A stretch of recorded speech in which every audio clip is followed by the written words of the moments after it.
Welcome to the Braylon Edwards Show with Shep. Touchdown, Braylon Edwards. Braylon Edwards, touchdown, Michigan. Running pattern to Edwards, touchdown, Michigan. Where we bring you the best in sports, entertainment, and insight. Join us every weekday from 2 to 4 p.m. as we break down the latest games, analyze the biggest plays, and dive into the hottest topics in sports. We'll have exclusive interviews with your favorite athletes and guests, and you'll get a front row seat to all the action. So tune in to the Braylon Edwards Show with Shep. Got one-on-one going end zone. Edwards in the air.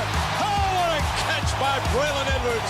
His second touchdown in the game. On the Woodward Sports Network, where sports comes to life.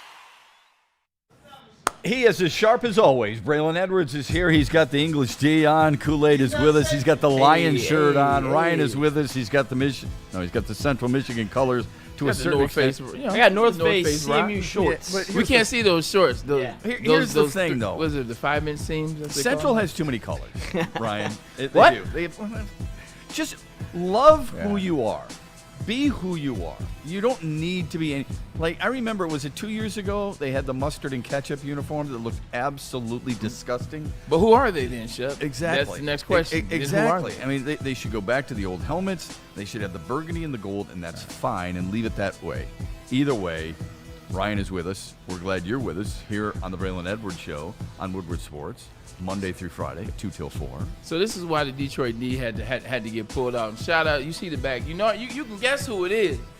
You can guess who it is. You'll like that for another year. Good I just job. had to let you know. Well, I mean, you know, at the end of the day, you're right. Maybe at the end of the year they can make something happen. Sorry, I stepped on the court. The reason why If something happens, it's gonna be with that guy.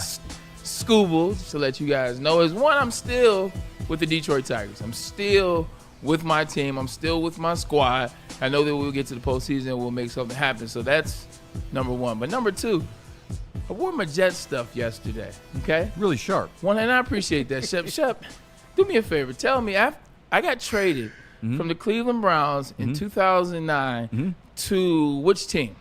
The New York Jets. Okay, I appreciate that. With the New York Jets, I proceeded to go to 2. Not 1, but 2. The Detroit Lions have been to 2 NFC championships in the last 35 years. I've also been to 2 with the Jets. There you go. So I come on this show that takes place in Detroit, and I wear my Jets stuff because, well, the Jets is what most people in the NFL know me They from. also treat you pretty well. They treat me exactly They 100%. embrace you as an alumni. I got people in the chat talking about why is he wearing those Jets colors. What? This is a Detroit show.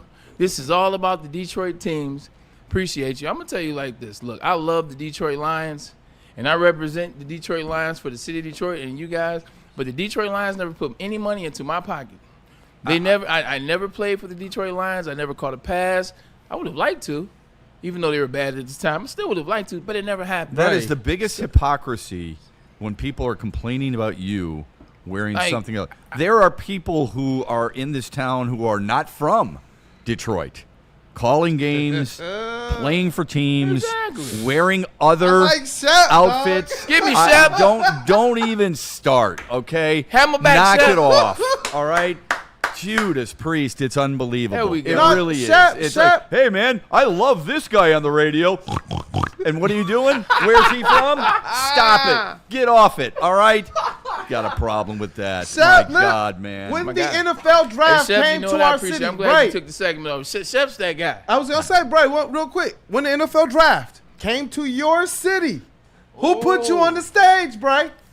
Who put you on the stage? I'm going to tell you like this. When I got to the draft, it wasn't because University of Michigan reached out and said, hey, we want you to come on the stage and we want you to do a draft pick. Guess what? Because Michigan Wolverines weren't selecting anybody. The Detroit Lions, they were selecting somebody, but why would they call me? So they didn't, because I never played for the Lions. But there was a team from New York, and it's not the Giants, it was the New York Jets that said, Braylon, we know the draft is going to be in your city. We know that you represent that city well, and we love you here in New York. Would you do us the honor of representing us at the draft? You know what? You had me at Braylon. Yeah. You had me at Braylon. So 100%, man. The Jets are my squad. I'm always rock with them. So stop it in the chat. I rock with the Jets because I played for the Jets and I love the Jets. Can we leave that here? There's nothing I'm wearing Detroit Lions stuff. Guess what? Never suited up. Never saw a training camp. Only time I saw Allen Park is when they interviewed me going into my rookie year before the draft. when they were acting like they were going to take a shot on me, Matt Miller. They had two first rounders. Dog, drop the mic then. Should have, yeah. That to me, I mean, it drives me crazy. Craziness. I mean, it's not like you're rooting against the team that people in the chat are rooting for. You're just supporting the team that treats you right. I do you one better. I have Jets fans reaching out to me on Instagram, reaching out to me on X. I'm like, hey, did I miss something? When did you play for the Lions? These are my own Jet fans. And my response is, well, I'm from Detroit and, blah, blah, blah. Hey, okay? Yeah, come on. Jesus. If we had Brandon Graham on this show.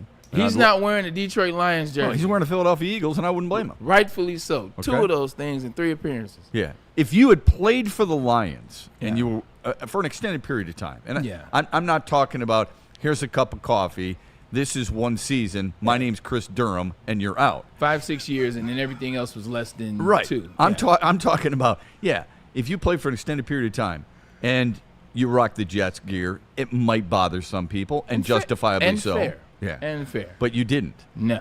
Okay. No. So, but you do have the English Dion. You're still supportive. I'm still supportive. Derek Scooble and Tigers. The freak out meter on a freak out Friday as the Braves come to town, towing with them a 5-game winning streak and a pretty good offense, by the way, is where? Let's say the freak out meter is out of 5 or 10. You choose 10. Okay, 6.5. 6.5? Kool-Aid? Where is your freak out meter? Freak out meter. We didn't get to this yesterday because we were on the air when they lost 3-1 and Jose Ramirez wore a crown. But we knew this was going to happen. All right, I'm sure Sean talked about it this morning. I'm sure Neil talked about it this afternoon. But where's the freak out meter? Freak out meter for me, about a 6.5. 6.5, same as Braylon? Double it back. All right, there. Ryan? 6. 6? Okay. Yep. Mine's at about 4. Okay. But it's always going to be at 4, Shep. Like, I feel like with you, it'll be 4 until we get to a point where now it's everyone can see it. Until perhaps they're trailing. Right. Okay, fair. Let me shut up. The only thing I would bring up is as we look only at our team, which happens in every market, I hope people are paying attention to the other teams. That Toronto has a 4-game lead for the 1 seed, which is something Detroit fans told me they coveted a while ago, and now as long as we get in as the 2. New York has as many wins as the Tigers, and Houston and Seattle are just a game back. And I think those are important. Seattle and Houston are going to play in Houston this weekend. We focus on the 3.5 that Cleveland is trailing Detroit in the division, and I get it. And the Guardians are only 1.5 back of the wild card. I just have to remind. I love the phrase of there's nothing to play for, which is the biggest bunch of bullcrap I've ever heard. I agree. Okay. By saying that, it demeans athletes and coaches who spend all week long or all night long, topsy-turvy through their sleep pattern, trying to make sure they get something right and they want to fix something. I know your teams were eliminated early in Cleveland, but you were. Wow. But I'm saying that was hot. But I'm saying at the end of the season, are you still trying to play? 1 year, okay. Thank you kindly. 1 year, but to your point, early on, you're after it. 1, 2, 3, or 4 times. We knew by October. Okay, it's not happening. Did you still study tape? Yeah. Did you still practice hard? Yeah. Did you still play hard? Yeah. Did you still care? Yes. I think that's the way it is with everybody. I'm sorry. I mean, there's a lot of teams that can be out. I get it, folks. The White Sox were, I think, the first team eliminated from playoff contention. They ended up winning 8 of 10. Now you could say, well, they're playing looser now. Don't think that just because Atlanta is 13 games under the break even and they're not going to the postseason, that they're not going to give a crap. I think also, too, Shep, not to cut you off, it's what your organization represents. The Atlanta Braves are a different type of organization. The Atlanta Braves represents winning. They represent effort. They represent, a strong part of the league. They're one of the staples in the MLB. I think as a skipper, as a team, as a squad, it's just a part of it. Like, you can't afford not to give that effort when you wear those colors. And I speak highly about them because, this is one of my squads. It's the Tigers and the Braves because of the time I spent as a kid. You can't just half step or half toe into it. Now, there are other franchises that would be in those same places, and it would be, what do they used to call those, bird classes? There's a bird course because you'll fly right through it. Yeah, they would be bird classes. Yeah. But not the Atlanta Braves. Yeah, not the Braves. I give them a lot of credit. I remember, was it Tony La Russa is managing the White Sox. They're winning the division. And at the end of the year, close to the end of the year, he was telling anybody who would listen in that Chicago clubhouse, listen, you don't have to run these ground balls out. We don't have to go full bore. We don't have to go 100%. We've got this division wrapped up, which I think is simply asinine. They get to the playoffs and they get pounded because of the way they were playing down the stretch. It's an attitude. It's a mentality. I think Atlanta's going to come here with a winner's mentality like they've had over the last 5 games. I think and Detroit knows this. I'm not telling the Tigers or anybody who is probably a sports fan, a logical sports fan, anything they don't know. And then you're into Cleveland, who's going to be playing for something. If it's not the division, it's a wild card. And then you're at Boston. And if it's not the division, it's a wild card.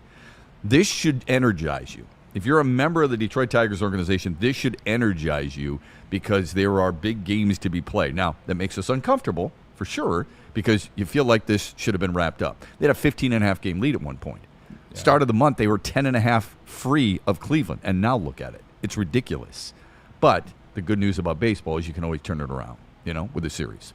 Yeah, baseball is a very interesting sport. You talk about the 15.5 down to 3.5, and it just happens to play like that. By the time the season's over, it might be up to, we won by 6 games. It's just a weird, maybe 6, maybe 5.5, I think, what they have left.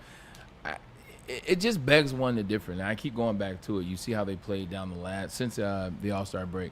You look at the losses, you look at the wins, they mirror each other.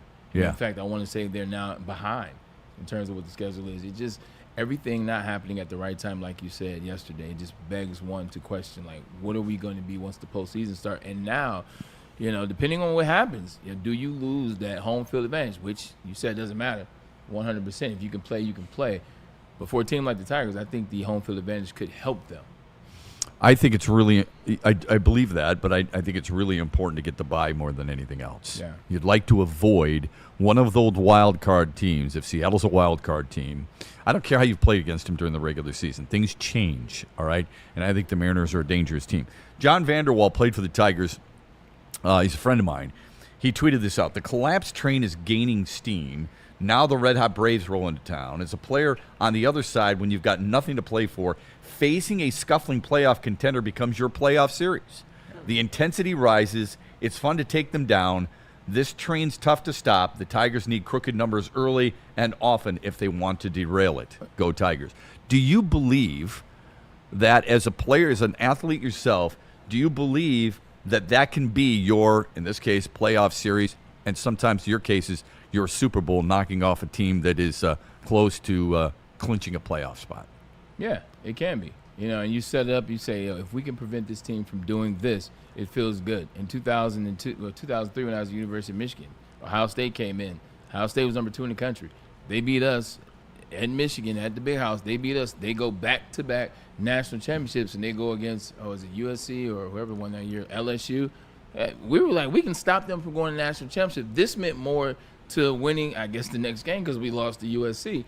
But stopping them from going, it meant everything to us, and we stopped them. We beat them. We blew them out. We stopped them from going. Like, it can be that for you. My biggest thing with the Tigers, too, is who do you trust to win you a game? Like, I think that's what it comes down to with star players, star power, star offense in the playoffs to really believe in a team. Who do you trust? Last year when the Tigers won, it was a lot of random heroes. Yeah. Ibanez one night, Kerry Carpenter one night, Parker Meadows one night, Will Vest one night, Colt Keith one night. Mm-hmm. It's a bunch of individuals that you can't count on consistently. Who do you have in the Detroit Tigers that you can trust to win you a game? Like the Cleveland Guardians, let's just start there. They're trying to get into the playoffs. Quan can win them a game on the offensive and how he hits the ball. Ramirez can win them a game. Arias can win them a game. Who on the Tigers do you trust consistently to say, I know this person? Is it Riley Green? Is it Kerry Carpenter? Is it Torkelson? Because those are all question marks. Yeah, who do you feel good? It's a really good question in sports in general, I think. Very true. If you're at the end of a basketball game and Cade Cunningham has the basketball in his hands, you feel really good. Okay? If he's on the bench, if he's hurt, or if he's in foul trouble, you probably don't. But you feel really good about that.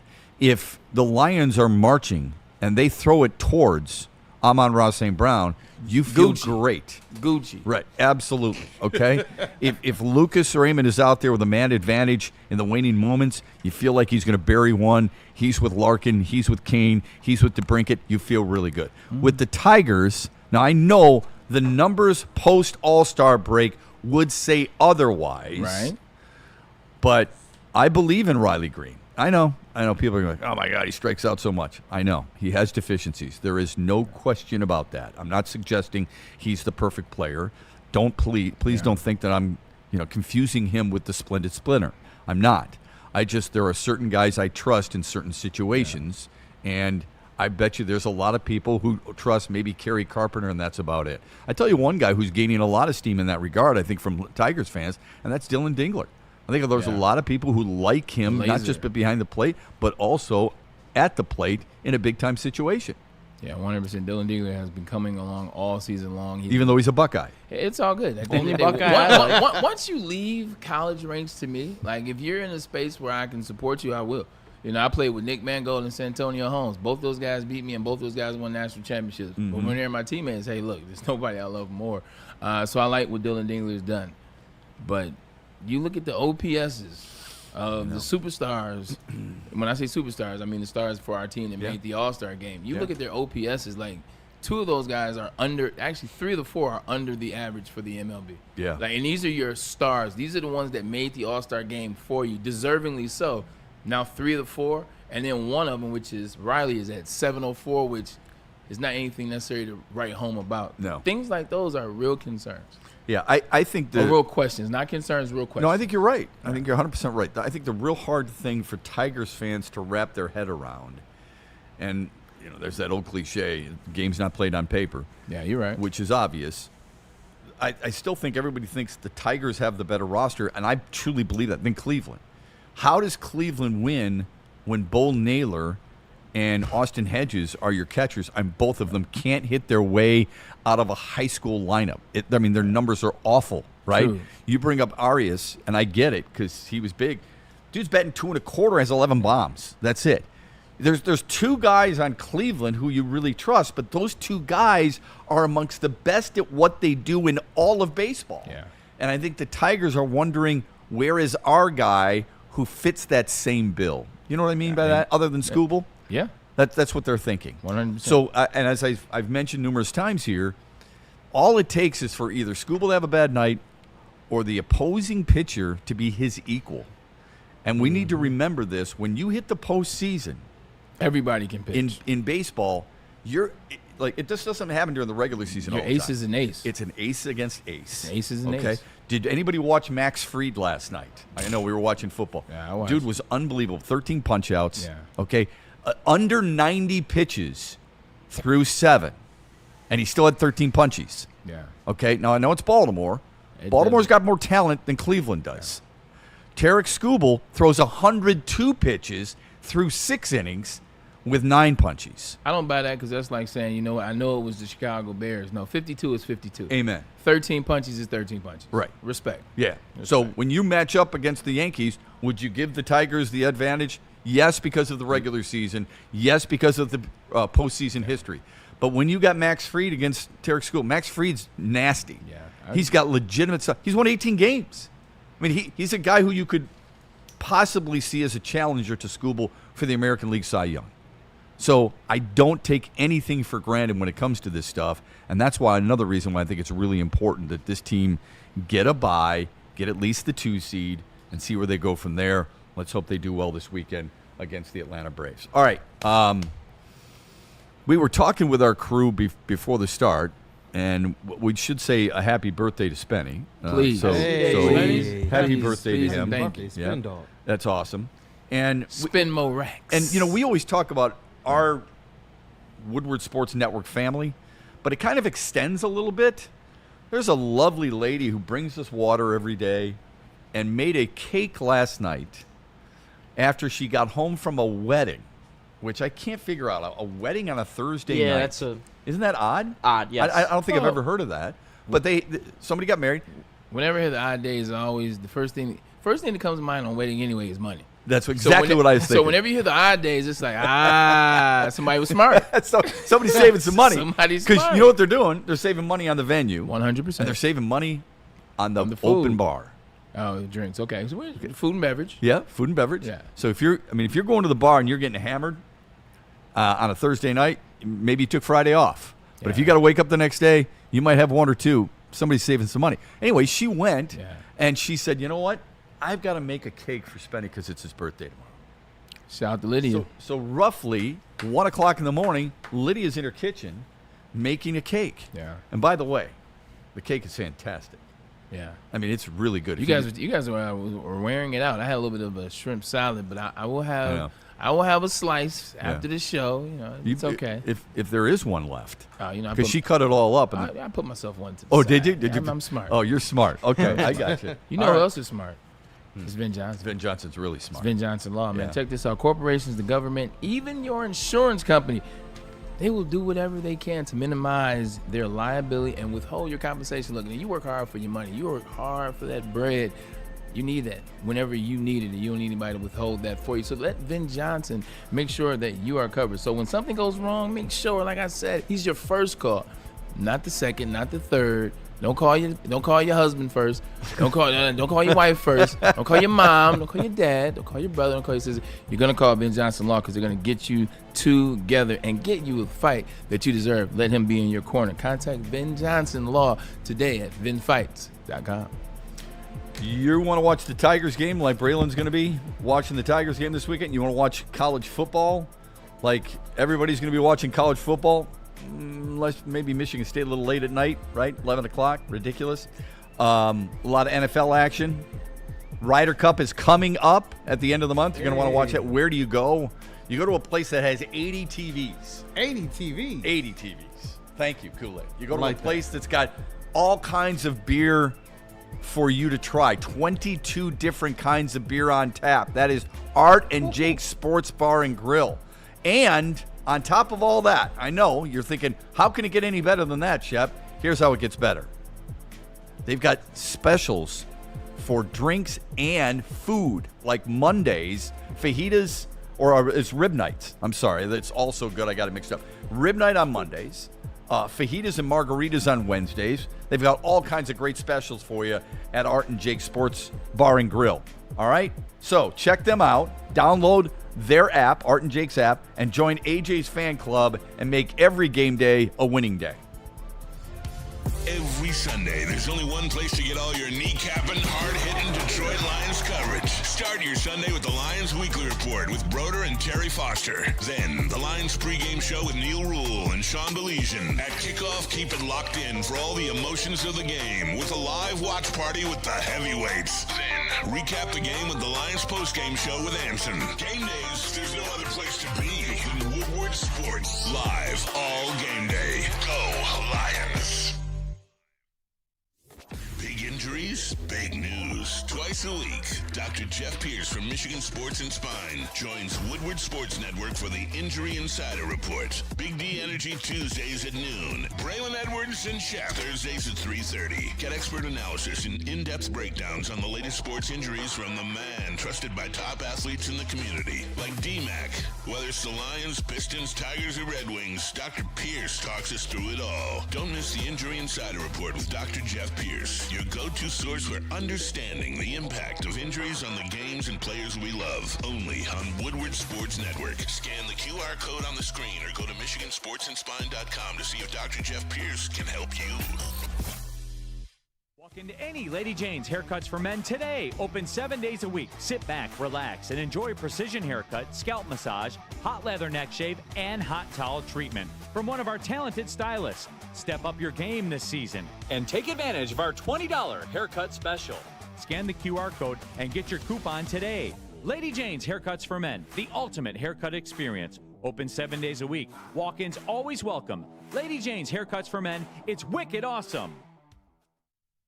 Planet Fitness, where your fitness is essential. And also, you got to remember, it's fitness that fits into your budget. With over 50 metropolitan Detroit locations, it's the gym from you. There's no judgment here. So if you're just starting your journey, everybody's not advanced. Everybody's not 10, 12, 13 years into their journey. Some people are just beginning, and it's okay.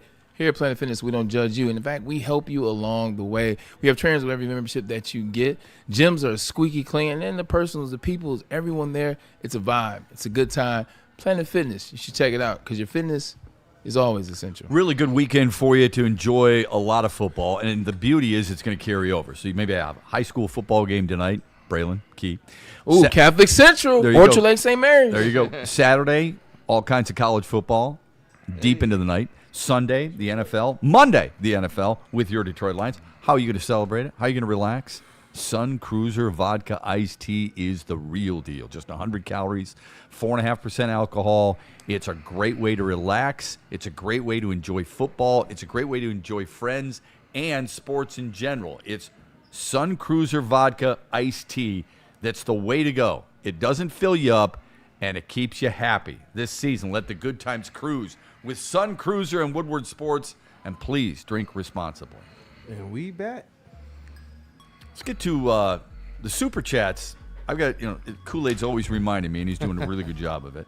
Got to get to those Super Chats right away. You guys deserve it. We want to hear your voice, and I'm going to blame myself for what's happened this week. It's been pretty consistent. We've waited too long to get to the chats. We've waited too long to get to Super Chats. We've waited too long to get to the mailbag. So I want to make sure we get them as they come in, especially the Super Chats. Kool-Aid, feed us a little bit, will you? Yes, sir. You know what? Dante151, Dante. Mr. Super Chat himself, with the $4.99 Super Chat says, his freakout number is 3.5. LOL. If you get the joke, then good. Yeah. Also, the last time the Tigers lost to the Guardians, the Tigers went on a winning streak. So he's still pretty bullish on what these Tigers are going to be. Yeah, they won 5 in a row last time. Yeah. After Cleveland swept them, they won 5 in a row. And that's fair, too, just to throw it out there, kind of like you saw in the game last night, the Dolphins and the Bills. When you have a rival, you guys tend to go back and forth no matter what the game is. A lot of people expected the Buffalo Bills to win by 90 last night. I did. And guess what? Same. 100% same. And it was a dogfight for a very long time. I think that's what happens with the I was almost saying the Indians. That's what happens with the Guardians and the Tigers. This is what they do. This is like the Lions and the Minnesota Vikings, if you will. When you have a rival, when you have a team that you know well, this can be a bane in your existence, and it's not a direct reflection of you versus the rest of the league. It may just be you versus that team. When we say rivalry, that's interesting. I don't look at the Dolphins and Bills as rivals. I know they're in the same division. Right. I don't know if that constitutes rivalries or not. I just when Josh Allen is now 13-2 with 40 touchdown passes against Miami and beating the hell out of them on a regular basis, I don't know if that's a rivalry. And I know what people are going to use. They're going to go, well, Michigan, Ohio State. No. College is completely different compared to the NFL. What I mean I just don't see that. In the rivalry in the NFL, you're absolutely correct. They've been beating the devil out of them for a very long time. However, there's still close games. You look at 3 years ago in the playoffs, Skylar Thompson legitimately scored 30 points against the Buffalo Bills. Has nothing to do with how many times they beat them, how many times they continuously beat them. It's what those games look like. Yesterday looked like a game. I was like, what is this team? I was surprised Miami played as hard as they did. I give them credit, So it looks like that. The Skylar Thompson game, we knew that the Buffalo Bills were going to win that game, but they still put up 30 in Buffalo, in the snow. And you say, hey, look, this team's from Miami. It's different from Florida. They can't do anything in the playoffs with their third-string quarterback. It's just something about defensive coordinators seeing you twice a year. I know these guys, and they dial in. I can't tell you how many times I was going to text you last night, but we do have a Woodward Sports group text that it's off the rails can be entertaining, can be overloaded as well. If you were part of it, you might understand where I'm going with it. But when I know when to tap in and when to tap out. Yeah, I was just going to text you and say there's a couple of things that I'm noticing here. First of all, I think Josh Allen's the best quarterback in the league. Okay. He's just so flipping good. And I don't mean because he flips it ahead and suddenly they get a touchdown. His calmness, his ability to handle, those the live blitzing and the amount of pressure that sometimes gets to him and his ability to wiggle out of there. I'm just amazed by it. And there's other guys I'm amazed by too. Don't get me wrong. I just think he's the best. And then Tua Tagovailoa, you talk about a dink and dunk king. He is it, man. It is all the time, it seems like. And I remember correct me if I'm wrong here, at Alabama, he would go downfield. he's got good receivers on this team. He seems like it's check down Charlie on a regular basis. What am I missing there with him?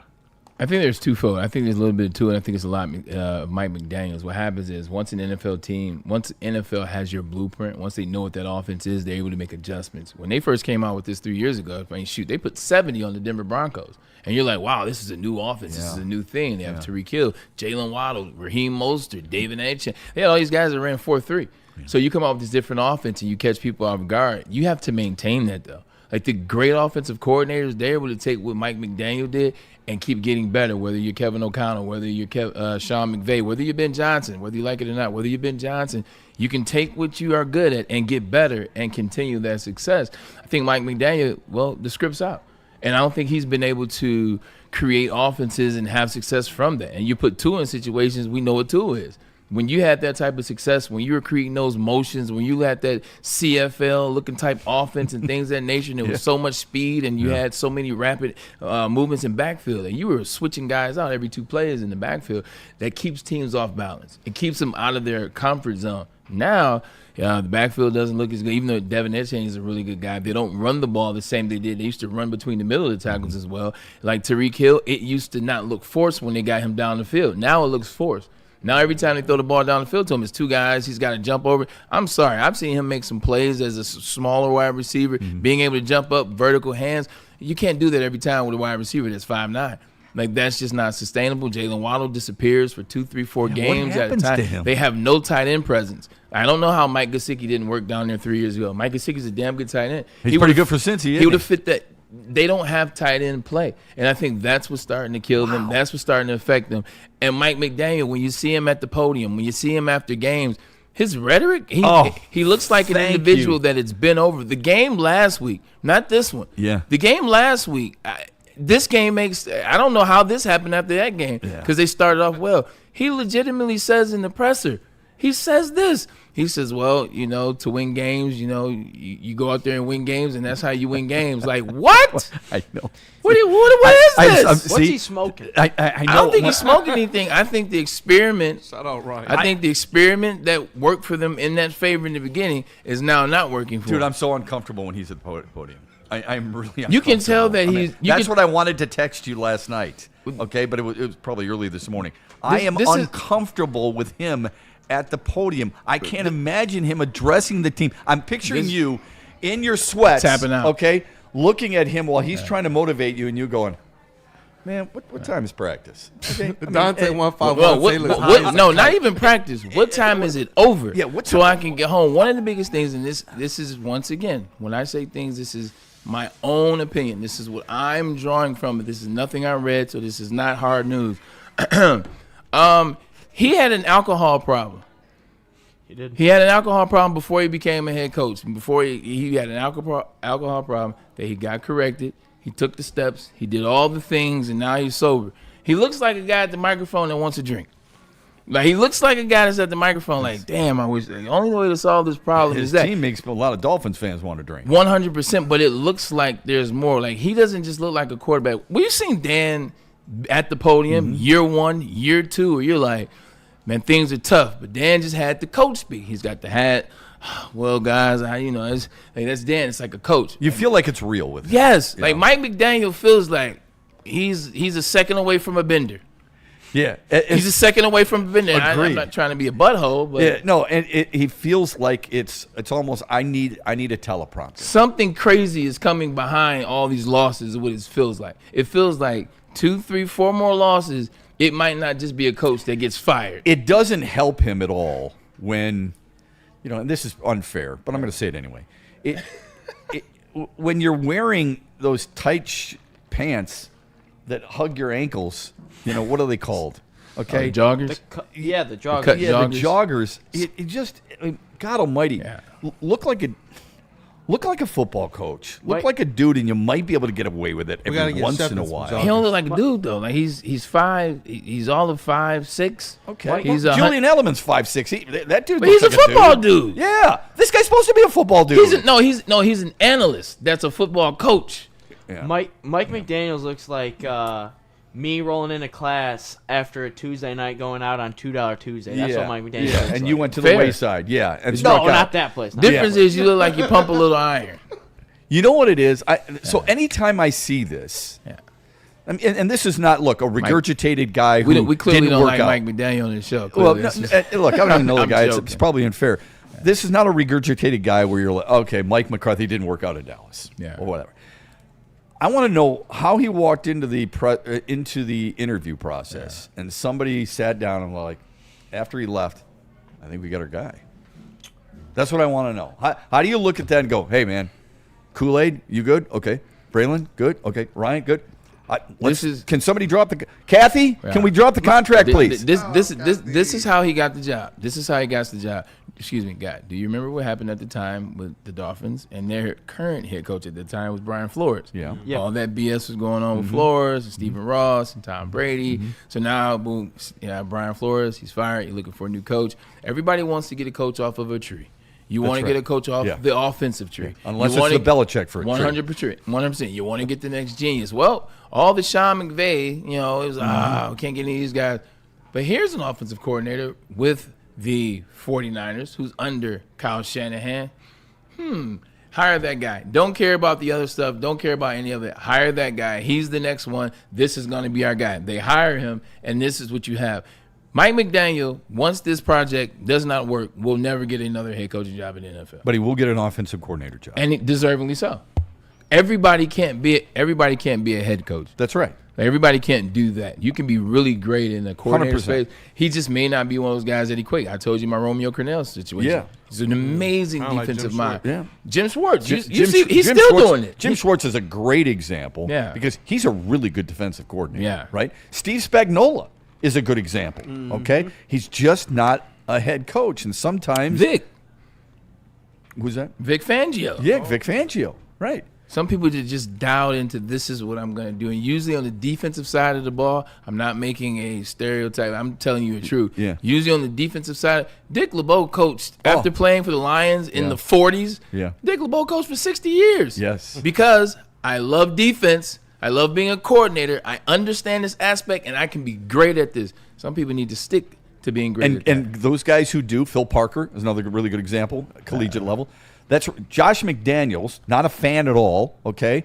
Didn't make it with the Broncos, didn't make it with the Raiders, but you know what? Tom Brady, he helped you out. Yeah, you know it. He's a good offensive coordinator, isn't he? He's helping Drake May. He's helping New England right now, you would think. So I mean, those are good examples. I really do. I think those are really good examples. Somebody had put some pretty funny stuff in the chat. Okay. And I love hearing it. That oh man, I just lost it. My apologies. So sorry. Yo, the chat's moving, man. It is. It Got is. some action. Okay. It's moving a lot. We'll try to get to that coming up. A lot of it is. A lot of it's going to be with the Lions and the Ravens. Hood-hearted said, "Real talk through the Ravens could score 40 on the Lions. We have zero clue how Shep's defense will do against a mobile quarterback." Kelvin Shepard's, I assume Kelvin Shepard's defense against a mobile quarterback. Caleb Williams is pretty mobile. He's not Lamar Jackson. Nobody's Lamar Jackson. Okay, it's Lamar Jackson up here and everybody else down here. And by the way, Lamar Jackson, to his credit, because I wasn't a huge fan coming out of Louisville because of his passing ability. That son of a gun he can spin it. Number one, he's always had a strong arm, but he's been really good over the last few years. Really good. Credit where credit is due. You got to be willing to call yourself out. I don't know how the defense is going to do either, but stop with the mobile quarterback stuff. It's not like Jordan Love is super fast, but he's mobile. Caleb Williams is mobile. So we'll see what happens against Lamar Jackson. There aren't many defenses who stop Lamar Jackson. You need turnovers in this game if you're Detroit and you want to win.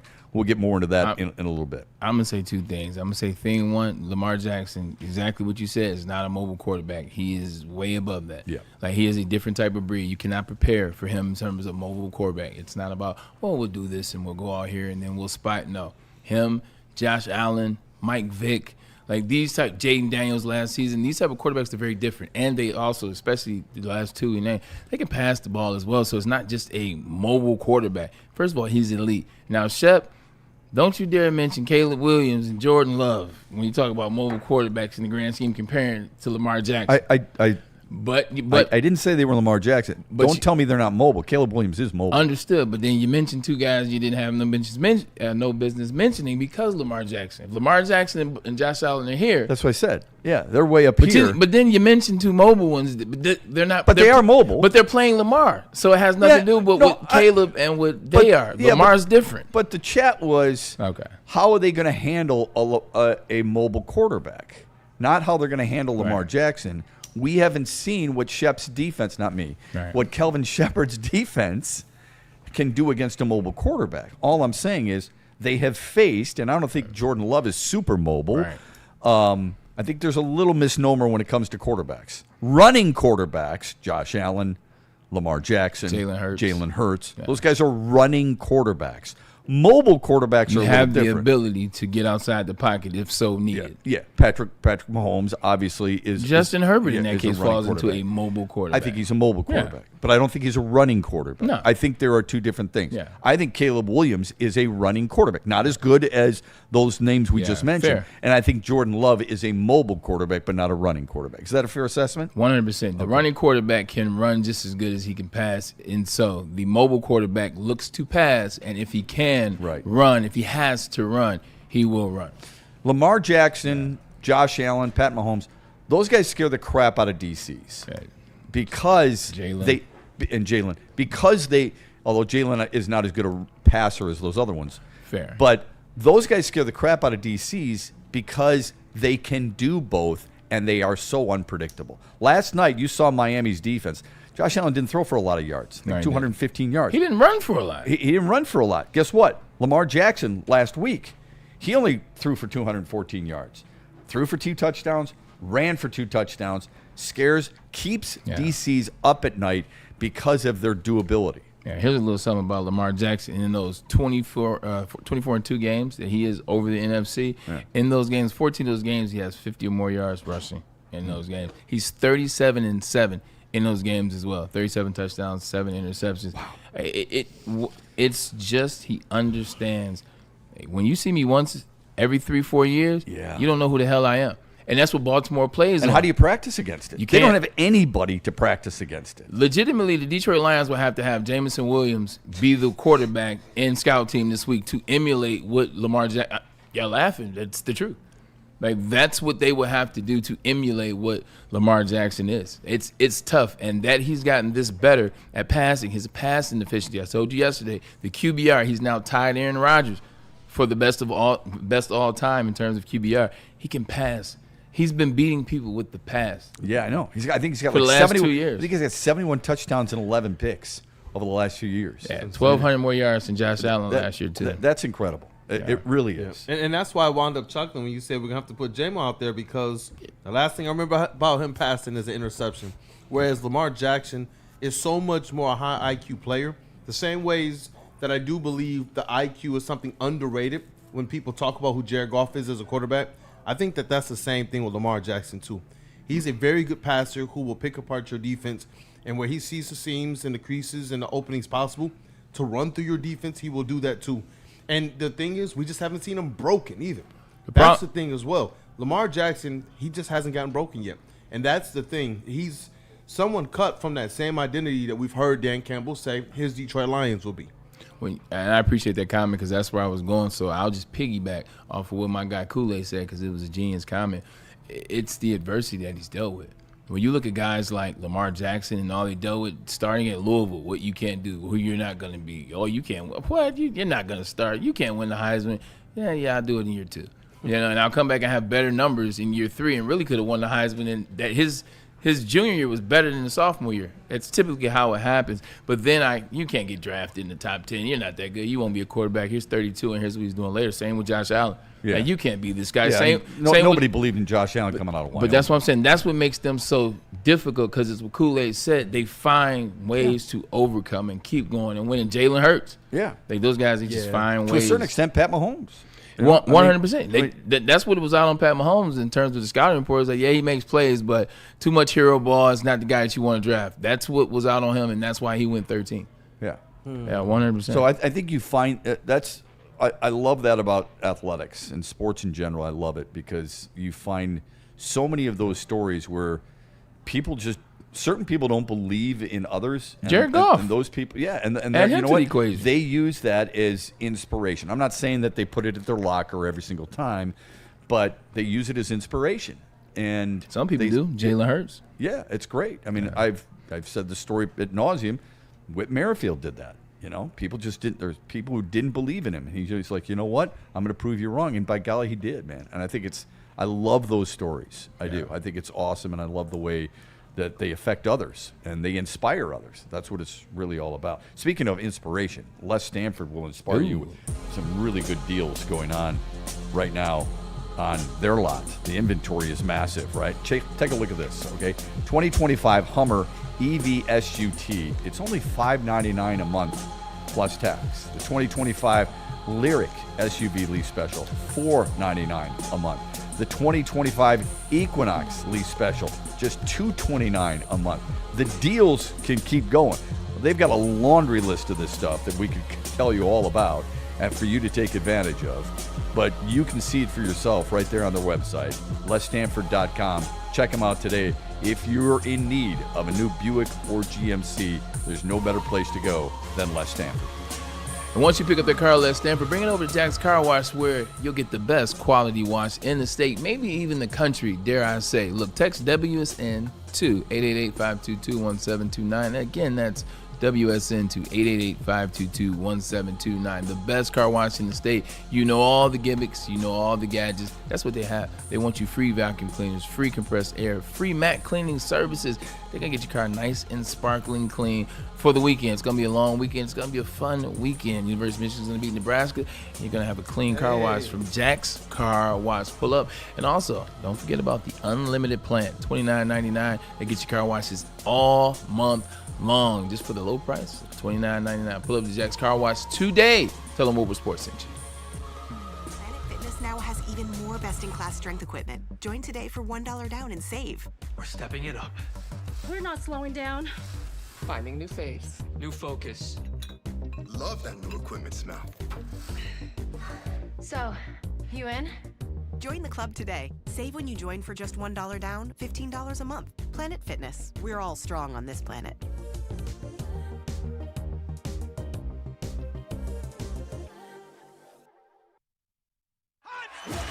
Ever wonder what goes on inside the game? Deep ball's got a man and got him. Touchdown, Braylon Edwards. Join Braylon Edwards and Shep. Edwards has it. 10-5, touchdown. On the Braylon Edwards Show with Shep. Lamar looks in zone. Got Edwards for the touchdown. Where they dive deep into the heart of sports. Weekdays from 2 to 4 p.m., they're bringing you expert analysis, exclusive interviews, and a fresh perspective on the sports you love. Don't miss it, only on the Woodward Sports Network. The Tigers are the best team in baseball. Get the best coverage in Detroit right here on Detroit's #1 sports network, Woodward Sports. Every Scooble start, every green homer, and all the action can be followed on all of our social media. Make sure you like, subscribe, and follow on Facebook, Instagram, TikTok, and YouTube. It's World Series or bust, Detroit, and we are here for the ride. Woodward Sports. Why do we fight? We fight to protect the innocent, to hold the powerful accountable, to bring the oppressors to justice. Why do we fight? We fight to secure and preserve our civil liberties, to get each and every one of our clients the justice they deserve, and to make the lives of real people just like you whole again. ThenFights.com. Head to WoodwardSports.com and click on Shop. Get the latest in Detroit sports apparel and exclusive Woodward Sports gear. WoodwardSports.com can get the whole team outfitted. Love the Pistons, Red Wings, and Tigers? We got something for you, too. Shop online at WoodwardSports.com. The Super Bowl parade in Detroit will be one for the record books. Detroit just does it different. Woodward Sports, your official Super Bowl or bust Lions network. Into Find any Lady Jane's haircuts for men today. Open 7 days a week. Sit back, relax, and enjoy precision haircut, scalp massage, hot leather neck shave, and hot towel treatment from one of our talented stylists. Step up your game this season and take advantage of our $20 haircut special. Scan the QR code and get your coupon today. Lady Jane's Haircuts for Men, the ultimate haircut experience. Open 7 days a week. Walk-ins always welcome. Lady Jane's Haircuts for Men. It's wicked awesome. I do. I promise you I do. And I also promise you I do about Dr. Jeff Pierce. Look, he is the injury insider for a reason because he knows the things I told you about my shoulder. Literally earlier this week, I had the same thing happen earlier this year, and he worked. Got me right. He diagnosed me. Let me know what it was. Back to driving at 300 yards, aren't you? 100. Hey, yeah. 325, but who's counting? Michigan Sports and Spine in Livonia. This is where he's at. Scan his QR code above my head, or you can call 248-426-9944. He will get you back in the field of play. And the field of play doesn't have to be the sports arena. It can be wherever. It can be the corporation. It can be the office. It can be the cubicle. It can be the golf course. Wants to get you back, all you gotta do is ask the question. Dr. Jeff Pierce. I got a QR code too. You're not the only one who gets sorry. QR codes. I got one right above my head thanks too. to Sharon's. Yeah, thank you. Yeah, Sharon's Heating and Air Conditioning. They let me have this QR code, but they want to share it with you because that's what they do. They want to make sure that they treat you like family, like they treat Braylon like family, like they treat me like family. They're just really good people. They've been doing it for over 40 years, helping you with your air conditioning, helping you with your furnace, helping you with indoor air quality, water heaters, whole home generators. You got it in your basement. You got it in your house. Sharon's Heating and Air Conditioning are going to take care of you. And right now, DTE gas customers get a free furnace tune-up through December 1st. Still plenty of time to take advantage of that, but don't wait too long now. Check out the QR code. Yeah, main QR code right there above my head, or call them 734-238-3839 and tell them the Braylon Edwards Show sent you. Hey, we back. I don't know why that's always been so funny. Like, I'm 42 years old, and that still is hilarious. That is. That's a good voice. That's like some Ed and Eddie stuff, man. It's the bothersome voice for maybe all the kids in your house or your friends when you tease them. This is what I love about the chat. They corrected me. Thank you very much. Last week. Oh, they're good for that. They are. Last week, Lamar Jackson threw 4 touchdowns. I thought it was 2 and 2. 4. It was 4. I left you alone. Correct me. I knew they would. You spent a lot of time. I respect the chat. The week before was two passing touchdowns. I got them confused a little bit with the game against Buffalo. 2 great performances regardless, though. 2 really good performances. Yeah. No doubt. I mean, he's been... He's a special talent, no doubt. I mean, he really is. I mean, I think it's really important in our society to say, you know what, I would have been wrong with that guy, okay? And I would have been wrong with him. It's okay to admit that. Yeah. You know, it happens to everybody. The one thing I don't think I'm wrong with is the franchise I think is the most overrated franchise in sports. You, me, Neil, and Terry were having a conversation while we were eating some of that really good cake. It was. And we were talking about franchises and who is the most overrated. 2 come to mind for me. Terry Foster agreed with me on one. I disagreed with him on another. So I would like to know who you guys consider to be the most overrated franchises in history. I'll give you mine first so you don't think I'm stealing. I got mine, so I'm going to circle mine just in case it happens to be the same. I've said this ad nauseum forever, but I continue to say it.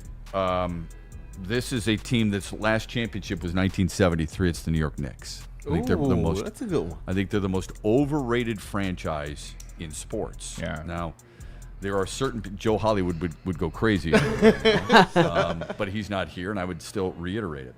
The other, and I'm not trying to pick on one city. The other is the New York Mets. The New York Mets have 2 World Series titles. Okay, in 1969 and 1986. They've won 5 pennants. That's it. And it's a team that, it bothers me that the Tigers haven't won since '84. They're not viewed outside of the state of Michigan as, one of those elite franchises. The New York Mets have the second highest payroll. They're 12 games back of Philadelphia right now. They try to buy their way into that conversation, and for some reason or another, they can't seem to get it done. The 2 most overrated franchises, I believe, in sports, both reside in New York. One is the Knicks, one is the Mets. Who else has something different? Football, you're not even close. You're not even close. I didn't mention a football team. I was so excited about my team. You know what I'm saying? I was so excited. You kept saying New York, so I thought you were Giants. You did say Mets, and then you did say Knicks. For me, it's easy. It's a team that's in our division, and I'm so sick and tired of hearing about this one ring you won in 1985. Oh, good. This one ring. Thank you, You Braylon. won in 1985. You won one Super Bowl. Yeah. One Super Bowl for the Chicago Bears, and mind you, you did it with the Monsters of the Midway. You did it with the greatest defense of all time. You can argue about it, but let me just, for this conversation, the greatest defense of all time, great names, notable names. On the other side, he had the greatest running back of all time at that particular time. We know who it is now. Chicago Bears, look, ever since 85, you got 10 or more win seasons. That's it. You've won one Super Bowl appearance since then. But you would think the city of Chicago has won 4 Super Bowls. You would think the city of Chicago has even done what the Seattle Seahawks have done. You haven't. You just have not. Yeah. You can't figure it out. The quarterback position, every year we give you, well, not every year, but every new draft, whether it's 4 years, whether it's 7 years, there's a new guy who's going to turn your franchise around. He'll be the first guy to throw for 4,000 yards. Guess what? Still waiting. Yeah. Still waiting for that generational guy. It's the Chicago Bears. They have done more with 1 championship than teams that have 3, than teams that have 5, than teams that have 7. Obviously, I go to different sports for that. I just can't understand. Right. And I lived in Chicago. Yeah. You would think they turned their nose. I wasn't even a Detroit Lions fan at the time. I was living in Chicago. They turned their nose up at the Lions. I'm like, let me ask you this. What have y'all done? No, you're good. What have you done? I'm so mad at myself that I didn't. Chicago Bears. So well done. Overrated. They're more overrated than the Dallas Cowboys. Bro, he's speaking for overrated. It is the Chicago Bears. Yeah. You would think they have they're like the Knicks. You're right. For as much as you think about the Knicks, 2 championships, 8,000 years ago. Yeah. No, give me the Bears. When your greatest quarterback played from 1939 to whatever. 100%. Then you got a problem. When you're bragging about 8 championships, but all prior to the Super Bowl, and like you said, the one Super Bowl, they have ridden 1985 for a long time, and there's a lot of people, including yours truly, who have been guilty of it because it's still the best defense I think I've ever seen. So you're 100% right. That's a good one. I think the iconic names associated with them help them. Yeah. Right. So you mentioned Walter Payton. Their iconic names aren't just like some greats. Like we have greats here in Detroit. Every city has greats. Their greats are like the best of all time. They're greats. Or in that conversation. Sure. Mike Singletary, greats of all time. Richard Dent, maybe not in that conversation, but when you put them with that defense and Mike Singletary, it gets brought up. Herschel Walker, the greatest running back of all time. And a lot of people will still argue that he is, and I have no problem with that. You're right. Yeah. Herschel Walker never played for them, though. Not the Herschel Walker. I'm sorry, Walter Payton. Walter Payton. And the coach, Mike Ditka, who was not only, and that's the other, Mike Ditka's not only the coach that won the Super Bowl, he's also the player that was the best tight end of all time for his era, for his time. So you're learned under Tom Landry a little bit. Dick Butkus. It's a really good one. Dick Butkus, Gale Sayers, as I mentioned. A lot of iconic names associated with it. Soldier Field. We were just talking about coordinators who are really good coordinators, couldn't be head coaches. Buddy Ryan's a really good. I played for his son. Rex. That's right. All right, Kool-Aid, who's the most overrated That's a really good one, Braylon. Most overrated franchise. 52. In your name. 52 Look, points. And this is just for me, from my era, and it's there on the back wall. It is the Dallas Cowboys. I get what they have been in yesteryear. I get the things that my dad was attracted to, but for me and for everything I've seen of this America's team, I haven't really seen anything. And then the way they've chirped at, obviously, my Lions, that contributes to it as well. But I got to go with the Dallas Cowboys, who I believe they just think that they're something that they're not. The last thing we've heard of them was complaining about the sun in their own arena, bro. I got to go with the Dallas Cowboys. Yeah, okay. Five Super Bowls is, I think, at least for me, hard to get by. Can I say something about Jerry Jones real quick that I didn't pay attention to until I watched the show? When you watch the show on the Dallas Cowboys, if you're not as versed as Shep, because I guarantee Shep knew this information, I didn't know that he played at Arkansas, or I forgot. With Jimmy Jones. Played at Arkansas, played with Jimmy at Arkansas. Guess who was the coach? You guessed it. Barry Switzer was on the staff. They win the national championship. Like Jerry Jones, it makes sense to who he is.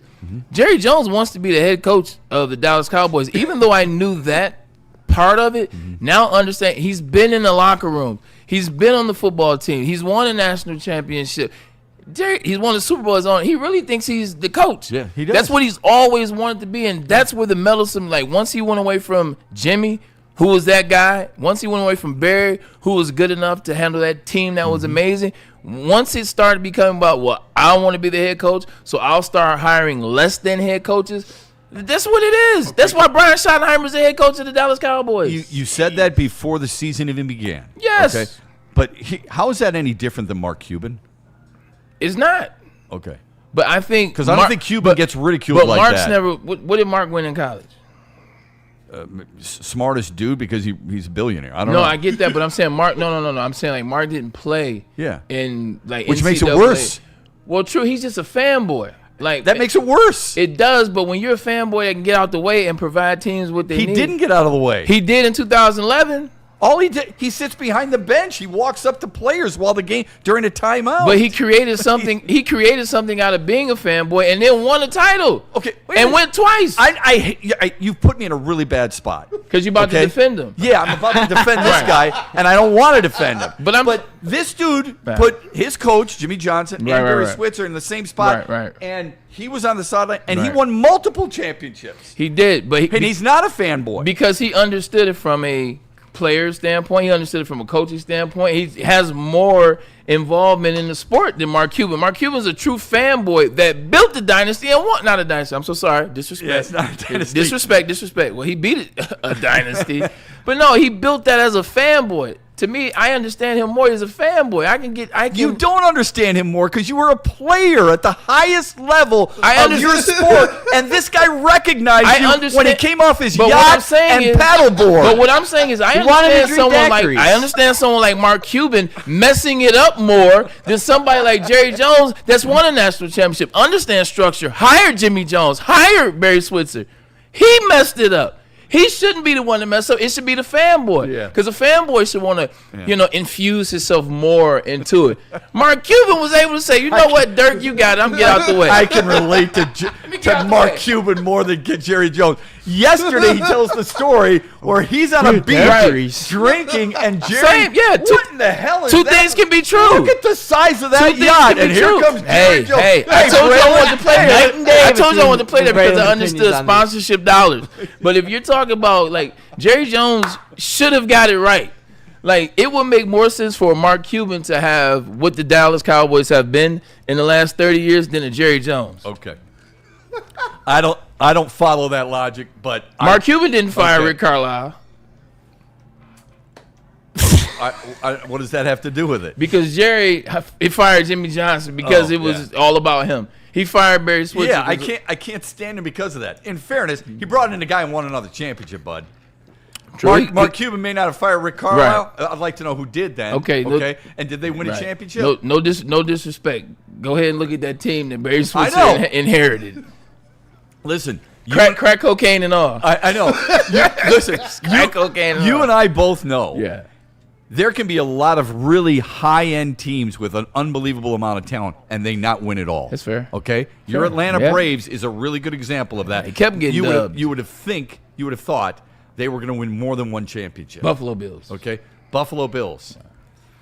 Just because you got a lot of talent doesn't mean you can coach them. I agree with you, by the way. But just because they got a lot of talent doesn't mean you can coach them. All right, I would disagree with Dallas being overrated. I don't like them, period. But when you win 5 titles, even recently, and I know they didn't get to where this was, they still won division titles. Okay, they still won 12 games in a row, 3 years in a row. I don't think they're necessarily overrated, but T. Foss does agree with Kool-Aid. Ryan, who do you got? So you guys all took mine. So I was gonna say the Bears. Hey, Braylon, thank you. I'm going to send that clip to my Chicago Bears friends because I have been telling them that for years. He's right. Yeah, that was fire clip. The same thing Braylon's been saying. That's what I've been saying for like 5 years. So thank you, Braylon. Outside of Mike Dick, like real talk, outside of Mike Dick, if you ask anybody outside of the metropolitan Chicago area who is one head coach for the Chicago Bears in the last 40 years, they wouldn't know it. Lovie Smith would be the only one they might sneak and get it right. Like for a storied franchise, for you to tell me I know one coach Matt in Eberflus. 40 years. Come on. I forgot he was a coach. It was last year. 40 years, one coach. Get out of here. Stop Well, it. you could say that about some other franchises. I mean, how many people Not remember? the story franchises. I can give you're right. you. You're right. For you to claim what you are. Right. You say Steelers, I can give you a quick 4. Oh, yeah. No, you say the 49ers, I give you a quick 4. You say Yeah. even Green Bay, I give you a quick 4. Eagles, I Rich give you a quick Kotite. 4. I give you a quick 4. Even though the Chiefs are starting their dynasty now, I go back to Hangstrom. I go back to Mario Cleveland. Sam Rutigliano. Okay, so Ryan, who do you got then? If it's not, and then you took the Knicks from me, but I'm gonna go this one. Hold on. I didn't take the Knicks from you. I've said the Knicks forever. I'm not stealing off your piece of paper. So I had the Knicks and the Bears as my main two. Okay. But if your last title and last title appearance game comes in 1967, I know 13 Stanley Cups, but the Toronto Maple Leafs. You're telling me that your last title appearance. Sean Baligian's going to punch you. Yeah, I was going to say, dog. I'm not kidding you. He will punch you in any organ on your body right now. I'll send this to Tom Sean. T might get But at when you, your too. last appearance was when my parents weren't even born, come on, man. 13 titles. I can respect 13 titles, but that was years and years and years ago. I mean, come on, like that's a little overrated. I'm not gonna poke holes in your theory because it's Friday and that was a beautiful pull considering we both stole 2 really good ones from you. So no holes in the theory. The only difference is nobody expects Toronto to do crap. Like every year, it's now become like a running joke. Yeah. Like it's like, oh, is this the year? It's even though they did it last year. I think they got their first win in however many years. But it's like the running joke. Nobody expects them, even though they got one of the best players that's played in 25 years in Austin Matthews. They do not expect the Maple Leafs to do much. It's like a hope. That is true. It's like a hope versus a like. And I'm gonna tell you another thing why the Toronto Maple Leafs are gonna win this year. It's kind of like, please. Can we get to the second round? That's a good do pull, you think though, if somebody 67. else had this conversation on Woodward Sports, only in a different city, that they would be using Detroit as an example in any of this part of the conversation? One sport. You know what that sport is. Well, the Lions aren't even part of it. Exactly. No, It's not the no one's Lions. even. No. You think It's the same team, and Kool-Aid's looking at me sideways right now because I can That's feel. what I was gonna say. I can I'm feel the going with heat it. off my right side because Kool-Aid's staring at me. It's the Detroit Pistons. The Pistons will be the team nationally if you look at the Detroit landscape and you say which one of their teams is overrated. It would be the Pistons because people would start hating on the going to work Pistons. They haven't done anything in the last 20 years. The same things that we feel as fans, but we disagree on being overrated. I guarantee it'd be the Pistons. Look, man, I'm going to hurt my own soul here and hopefully make Shep proud, but not even I can deny that. It would have to be the Pistons. I know what I hold on to, but when there are generations on generations of people who are like, what team? Who? Like, more disconnected from the going to work team than I was I'm from going the to Bad disagree with Boys. both of you. I guarantee I know where Shep is going. Ooh, I Same can't color wait as to see. pen. When you have to see. iconic players and when you have specific, I don't mean the going to work Pistons, Red and white. okay, with all due respect, okay, and I know that's your generation, you love them, but when you have an iconic player and you have a team that over a certain period of time, 3 years extended, was among the best, and in 2 back-to-back years was the best, and I would argue even the 88 team was better than the 89 team and better than the 90 team, but I would be proven wrong because they didn't win the championship. I don't think you could say it. People recognize, I think, like we were talking about with your example, the Bears, that defense, been a long time, they've only got one. That team did it more than once with the for the most part, the same guys. And I think that's where it gives them a little bit of a break. The one team that was not mentioned, which surprises me a little bit, I left it off the list because I thought maybe somebody else might. I was going to say the Cubs. Now we're picking on New York and we're picking on Chicago a little bit here. That's a good one. With all due respect, and I What think about the Red Sox? That's a good one. I would say I would have said the Red Sox if not for their recent run in which they've won. They did win. 4 championships or maybe more than that. They've been tough to beat. Chicago, but the Cubs, because of the aura of Wrigley Field and the ivy and old style beer and all kinds of stuff that they are so enamored with the Chicago Cubs that everybody thinks, and because they're national network and all this, that they can do no wrong. And I think it's a bunch of bull crap. I mean, there are so many baseball franchises that are better than the Chicago Cubs. Yeah. And their 3 titles, and granted, no, 7. I think they have 17 National League pennants, which is pretty impressive. But they only have 1, I believe, since 1945. Yeah, 2016. 16. That was 2016. Yeah. Right. I was actually That's when they won the World Series, their last World Series. And kudos to them. They won it more recently than the Tigers have. Yeah. But they have 1 pennant since 1945, which, by the way, they lost to the Tigers in the World Series. That's it. And they've got 3 World Series. Come on, man. Yeah. If it's not for their building and it's not for a lovable drunk in the broadcast booth, seriously, what are you talking about? Hi! No, I'm serious. Was it Harry Carey? Yeah, Harry Carey. And he's, an Farrell's iconic broadcaster, don't get me wrong. I mean, lasted his job a hell of a lot longer than I did, and he drank during games. I mean, this was Major League, literally in real life, with Bob Uecker drinking Jack Daniels during Major League, the movie. Will Ferrell used to kill Harry Carey, his skit on Saturday Night Live. It's the funniest thing ever. Funny. Yeah. Funny And stuff. you know what? The chat, they got an interesting one here, too. John effing Lord, Tribe, I'm seeing Vincent E. They're all saying the Vikings. They said, hey, look, Vincent E. Vikings' last Super Bowl appearance was 1970. Yeah, back to back. But yeah. and I'm seeing that too. The whole state. They're saying you can just toss the whole state in there.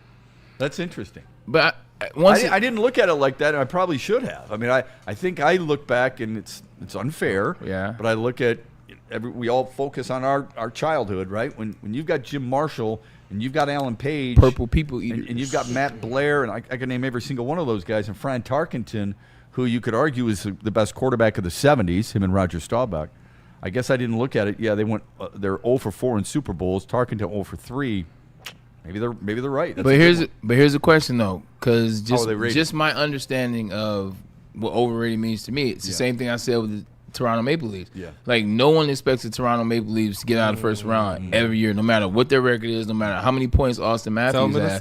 And it's the same thing with the Minnesota Vikings. Like, you do not let them know. You're not worried about the Minnesota Vikings, so they're not overrated. They're a team that's going to play good regular season ball, probably going to make the playoffs, and they're going to get smacked no matter who they play. They lost to the Giants and Daniel Jones. Yeah. That's their last playoff appearance. Well, I guess they lost last year as well. Yeah. But you're not worried about them. Like, even the year they had the miracle. The reason why you call something miracle is because you weren't supposed to be there. Exactly. They had the miracle. Case Keenum was the quarterback. Yeah. Like, that's the funniest thing, and that's why I keep saying it. Everybody assumes that was Kirk Cousins. Yeah. No, ladies and gentlemen, it was Case Keenum. Braylon. The Minnesota Vikings, they broke my heart. Maybe that's why I'm pissed off too, because in '98, there was a young wide receiver that fell in love with Randy Moss and fell in love with Randall Cunningham with his comeback player of the year performance, going 15-1. I still cannot believe Gary Anderson, who's perfect for the season, missed that field goal, and then they lose to another Anderson, Morton Anderson, in Michigan State. Yeah. So that right there, it broke my heart.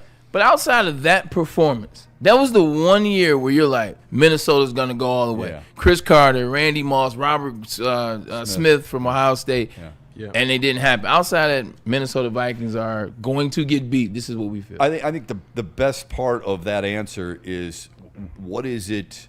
In order for you to be overrated, you have to be rated properly in the first place. And the Vikings are one of those teams where you just kind of shrug your shoulders. Braylon, what is a college football program that you find overrated? It's a good one. Here it comes. Here it comes. First of all, I'd be damned if I said it on air, but used to be that program, which we can talk about off air.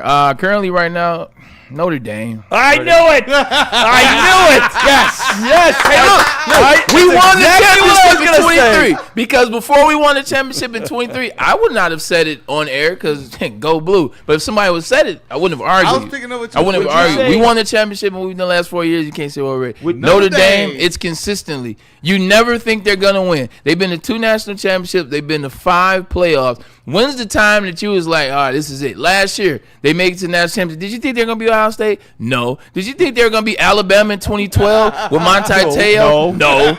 Like, when have you... Or Mac Jones and all them? So...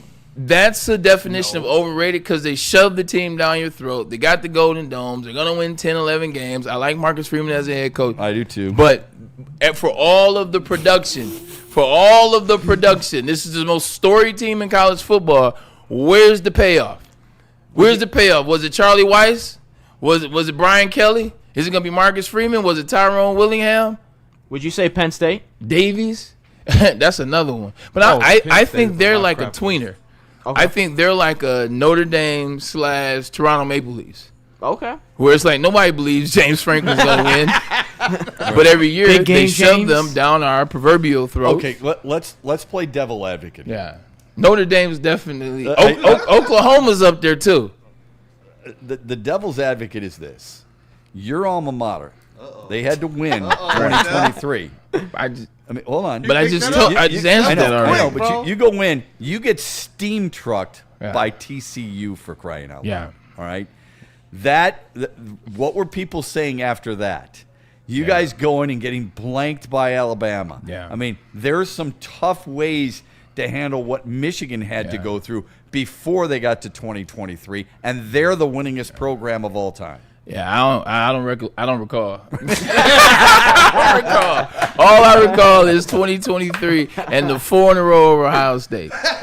No, but to your point, if you're gonna have that conversation, like Michigan we were in jeopardy. We were in a space in where you have the conversation. Not only did we lose to Ohio State a bunch of times in a row, it wasn't even competitive football for a while. We couldn't win big games. We couldn't win top 10 games. We couldn't win on the road. Hell, we didn't win in bowl games. So, yes, like the answer would have been that. Yeah. But key word was been. We're talking about the present. The present is no. The last national championship Notre Dame won was what, 1988? 88. So 88. They claimed to have 11. Okay. I love the word claim. UCF claims to have 9. Yeah, I know. I'm with you. Hey, 2017. Princeton claims to have 18. They got the most. If I'm an alma mater there, I'm claiming that too. I have no problem with that. Yeah. It's been a long time though, and I think you're right about this. Now I have one of my good dear friends, one of my best buddies. He played catcher at Notre Dame. I can't even begin to tell you the conversations I have with him about Notre Dame. It is a constant. You know what? We don't do that at Notre Dame. We don't have this available at Notre Dame. There are times where I literally have to say, all right, enough is enough. You have all that and then some at Notre Dame. And by the way, because your team has started the way they've started and because your team has chosen not to join a conference, you don't get into that playoff. Oh, well, dude. Yeah. That's what you get. Can I throw one team in there? Now, this used to be my favorite team outside of Michigan in terms of the allure of it. You see how I'm kind of showing you where I'm going. Florida State has won 2 national championships since, I think, 3 in total. Are they an overrated team? 2013, Jameis Winston. I don't think they're viewed. They used to be under Bobby Bowden. I don't think they're what I mean by that is when Bobby Bowden, they were viewed as a powerhouse. He only won 1. Yeah. I don't think they're viewed as that any longer. Okay, that's fair. Okay. I think you guys tell me what your pulse is on this, and the chat can too.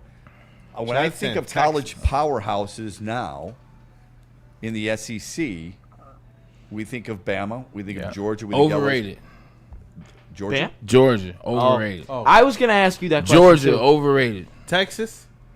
Georgia in totality, overrated. Outside of Herschel Walker in his last 3-4 years, what is Georgia in that middle? Because nobody was scared of Georgia when I was in college.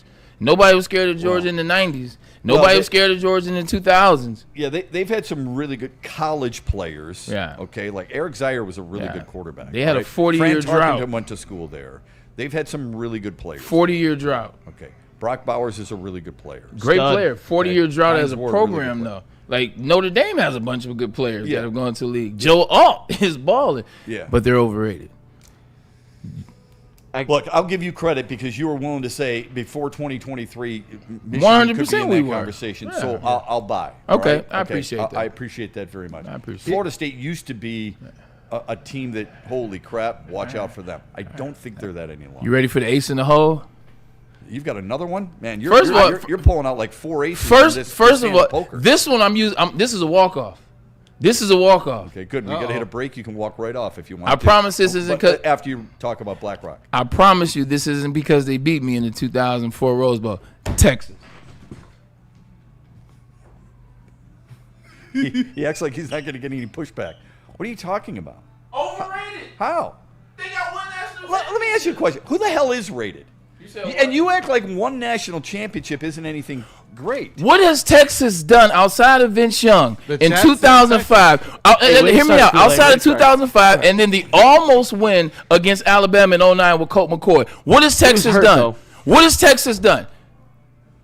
What has Texas done? Why is it when I bring up players, I get the whole... Well, there's a lot of teams with good players, and then when you bring up a school, you bring up the player. You bring up one player. But I'm saying, what have they done outside of almost winning in 2009? And you can blame the fact that Colt McCoy got hurt, and so did the backup, and I'm cool with that. I'm not blaming that. Outside of Vince Young and the Colt McCoy, what has Texas done? Meanwhile, they got there a couple times. And lost. Okay, yeah, they did. But this is the overrate. Here's what I feel overrating is. Okay.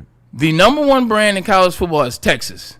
The number one moneymaker in college football in terms of revenue growth is Texas. Oh, I thought it was Texas A&M. No, it's Texas Texas A&M. It's Texas every year. Okay. Every year they're the only team with their own network. Yep. It's Texas. It's Sarkisian. It's Quinn Ewers. It's Archie Manning. It's Arch Manning. It's player, team. What do they have to show for as much as they've been talking about them for the last 30 years? I think it's that. You got the greatest game of all time with Vince Young, and you got to almost win against Colt McCoy. That's very Bears, like I would say. In '85, Texas claimed 2006, 2006, right? 2005. 2005. But yeah, January 06. And then it was 1970 before that. I think they claimed 2005 the way the Bears claimed 1985. I would have to agree with audio guy.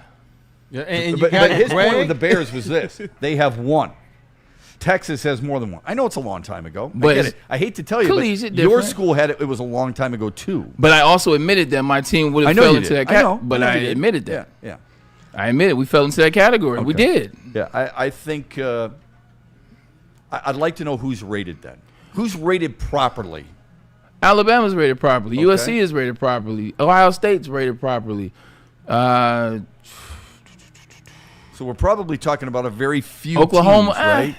Right? We're talking about very few. Is that fair to say? Oklahoma's rated properly. They've come up short a bunch and they've choked a bunch, but fine. You want to call Oklahoma? I'll take Oklahoma.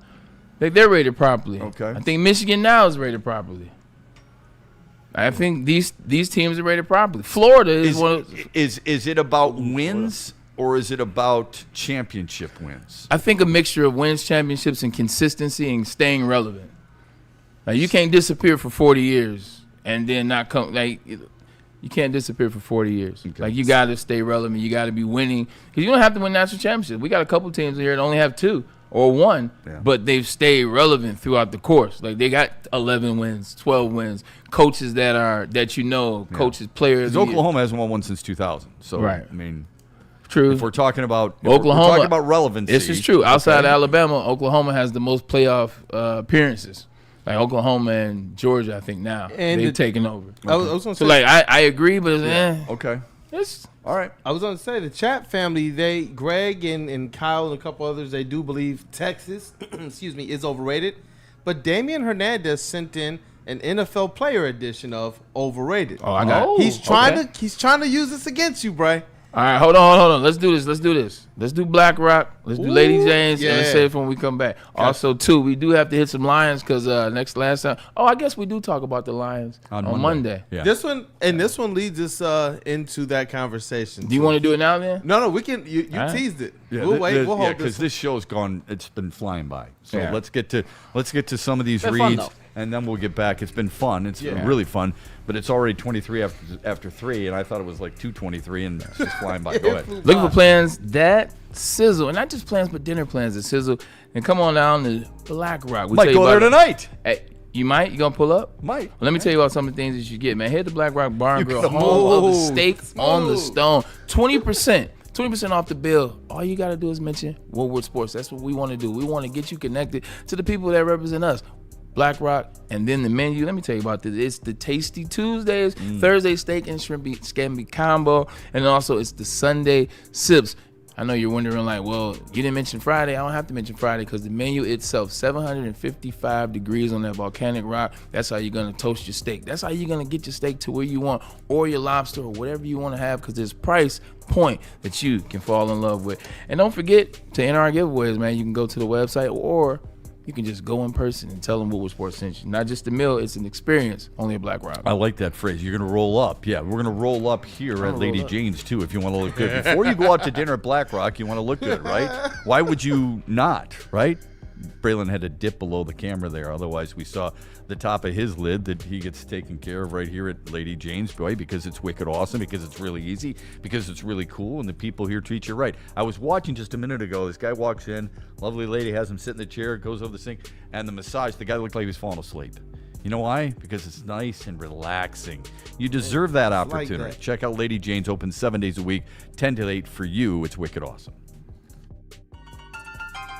The boys of summer are ready to get back to the playoffs, and there's no better place to get your Tigers coverage than Woodward Sports. Join us all season long as we follow as our hometown Tigers claw and fight. This ball is gone. Boys are back in town. Feel the roar with Woodward Sports. Big injuries, big news. Twice a week, Dr. Jeff Pierce from Michigan Sports and Spine joins Woodward Sports Network for the Injury Insider Report. Big D Energy Tuesdays at noon. Braylon Edwards and Shaq Thursdays at 3:30. Get expert analysis and in-depth breakdowns on the latest sports injuries from the man trusted by top athletes in the community, like D-Mac. Whether it's the Lions, Pistons, Tigers, or Red Wings, Dr. Pierce talks us through it all. Don't miss the Injury Insider Report with Dr. Jeff Pierce, your go-to source for understanding the impact of injuries on the games and players we love. Only on Woodward Sports Network. Scan the QR code on the screen or go to MichiganSportsandSpine.com to see if Dr. Jeff Pierce can help you. Every Sunday, there's only one place to get all your kneecapping, hard-hitting Detroit Lions coverage. Start your Sunday with the Lions Weekly Report with Broder and Terry Foster. Then, the Lions pregame show with Neil Rule and Sean Baligian. At kickoff, keep it locked in for all the emotions of the game with a live watch party with the heavyweights. Then, recap the game with the Lions postgame show with Anson. Game days, there's no other place to be than Woodward Sports. Live all game day. Go Lions.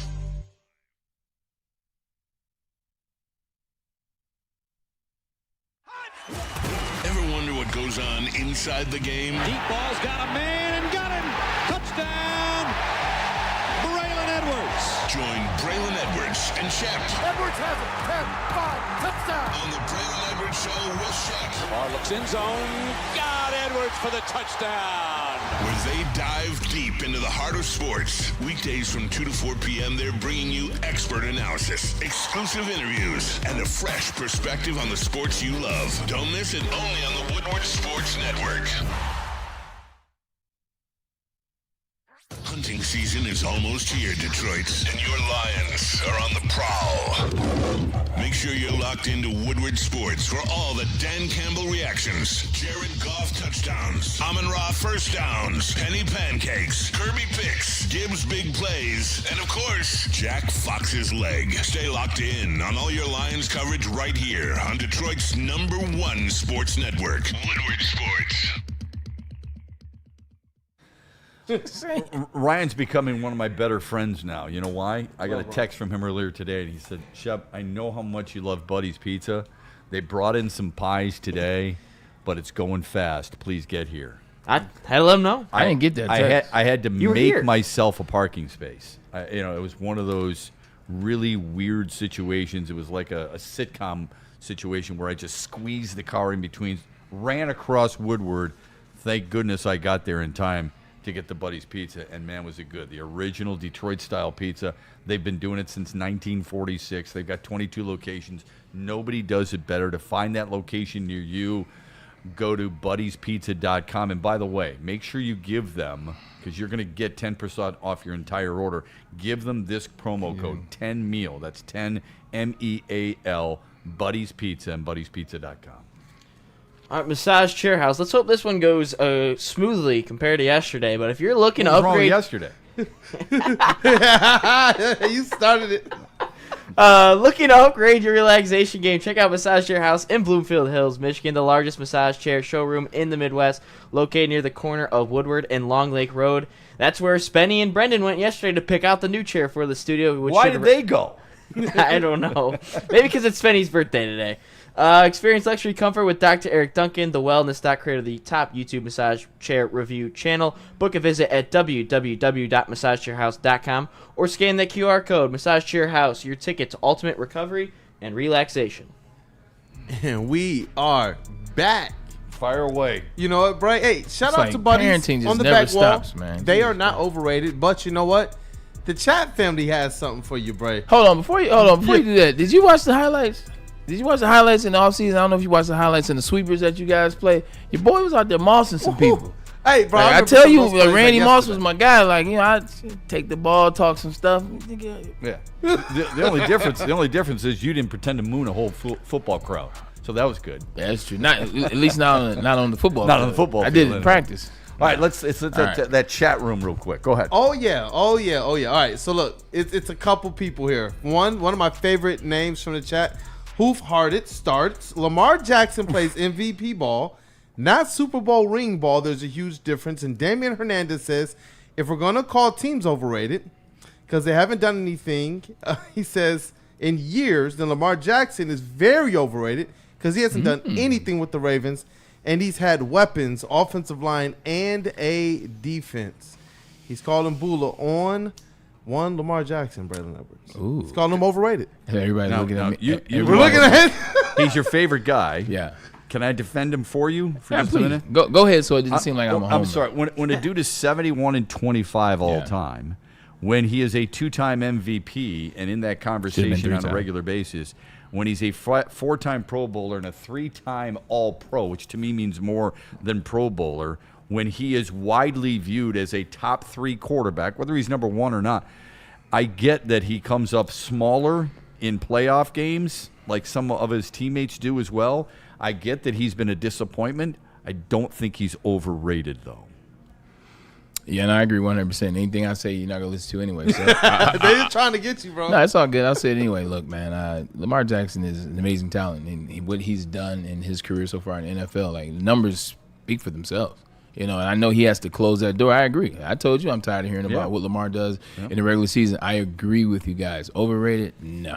Like, has he had the unfortunate what's the word I'm looking for? Has he had the unfortunate pleasure of playing against Patrick Mahomes, who's got 3 out of 5? Yeah. Has he had to play against Josh Allen, who Shep just said was the best quarterback in the NFL right now? Yeah. That kind of comes with the territory. You eventually do. Come with the territory. You eventually do have to cross that bridge. You got to win it. You got to win it so there be no more excuses, whether you want to blame yourself or Mark Andrews, whether you want to blame Zay Flowers 2 years ago for what he did on the goal line. It doesn't matter. It's up to you. It's up to the guy. It's up to Lamar Jackson. So, yeah, overrated, no. But does he need to do something in the postseason? Yes. Yeah.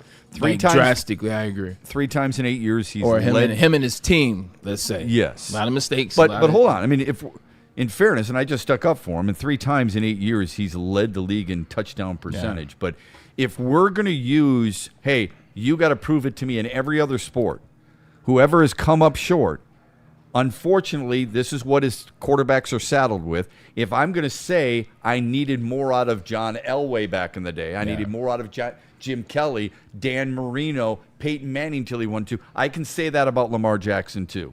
Because unfortunately, and I don't think it's always fair, but unfortunately, the quarterback is associated with the wins and losses. I already gave you his wins, 71. I gave you his losses, only 25.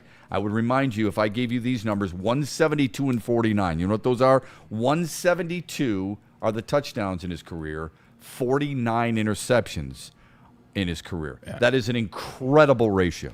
We can have this conversation like all day long. 1, it's a fun one. 2, it has different layers. And 3, people just love to disagree, especially when I give them information like this. Look, Lamar Jackson always shows up in the playoffs. And you can go back to his playoff history for when the team wasn't ready, when they were not offensively coordinated for him to have success, when they didn't have weapons on the team for him to have success. He still found ways to get there. And then they do provide him weapons, and sometimes it just doesn't work. I want to see what it looks like when there is no excuse.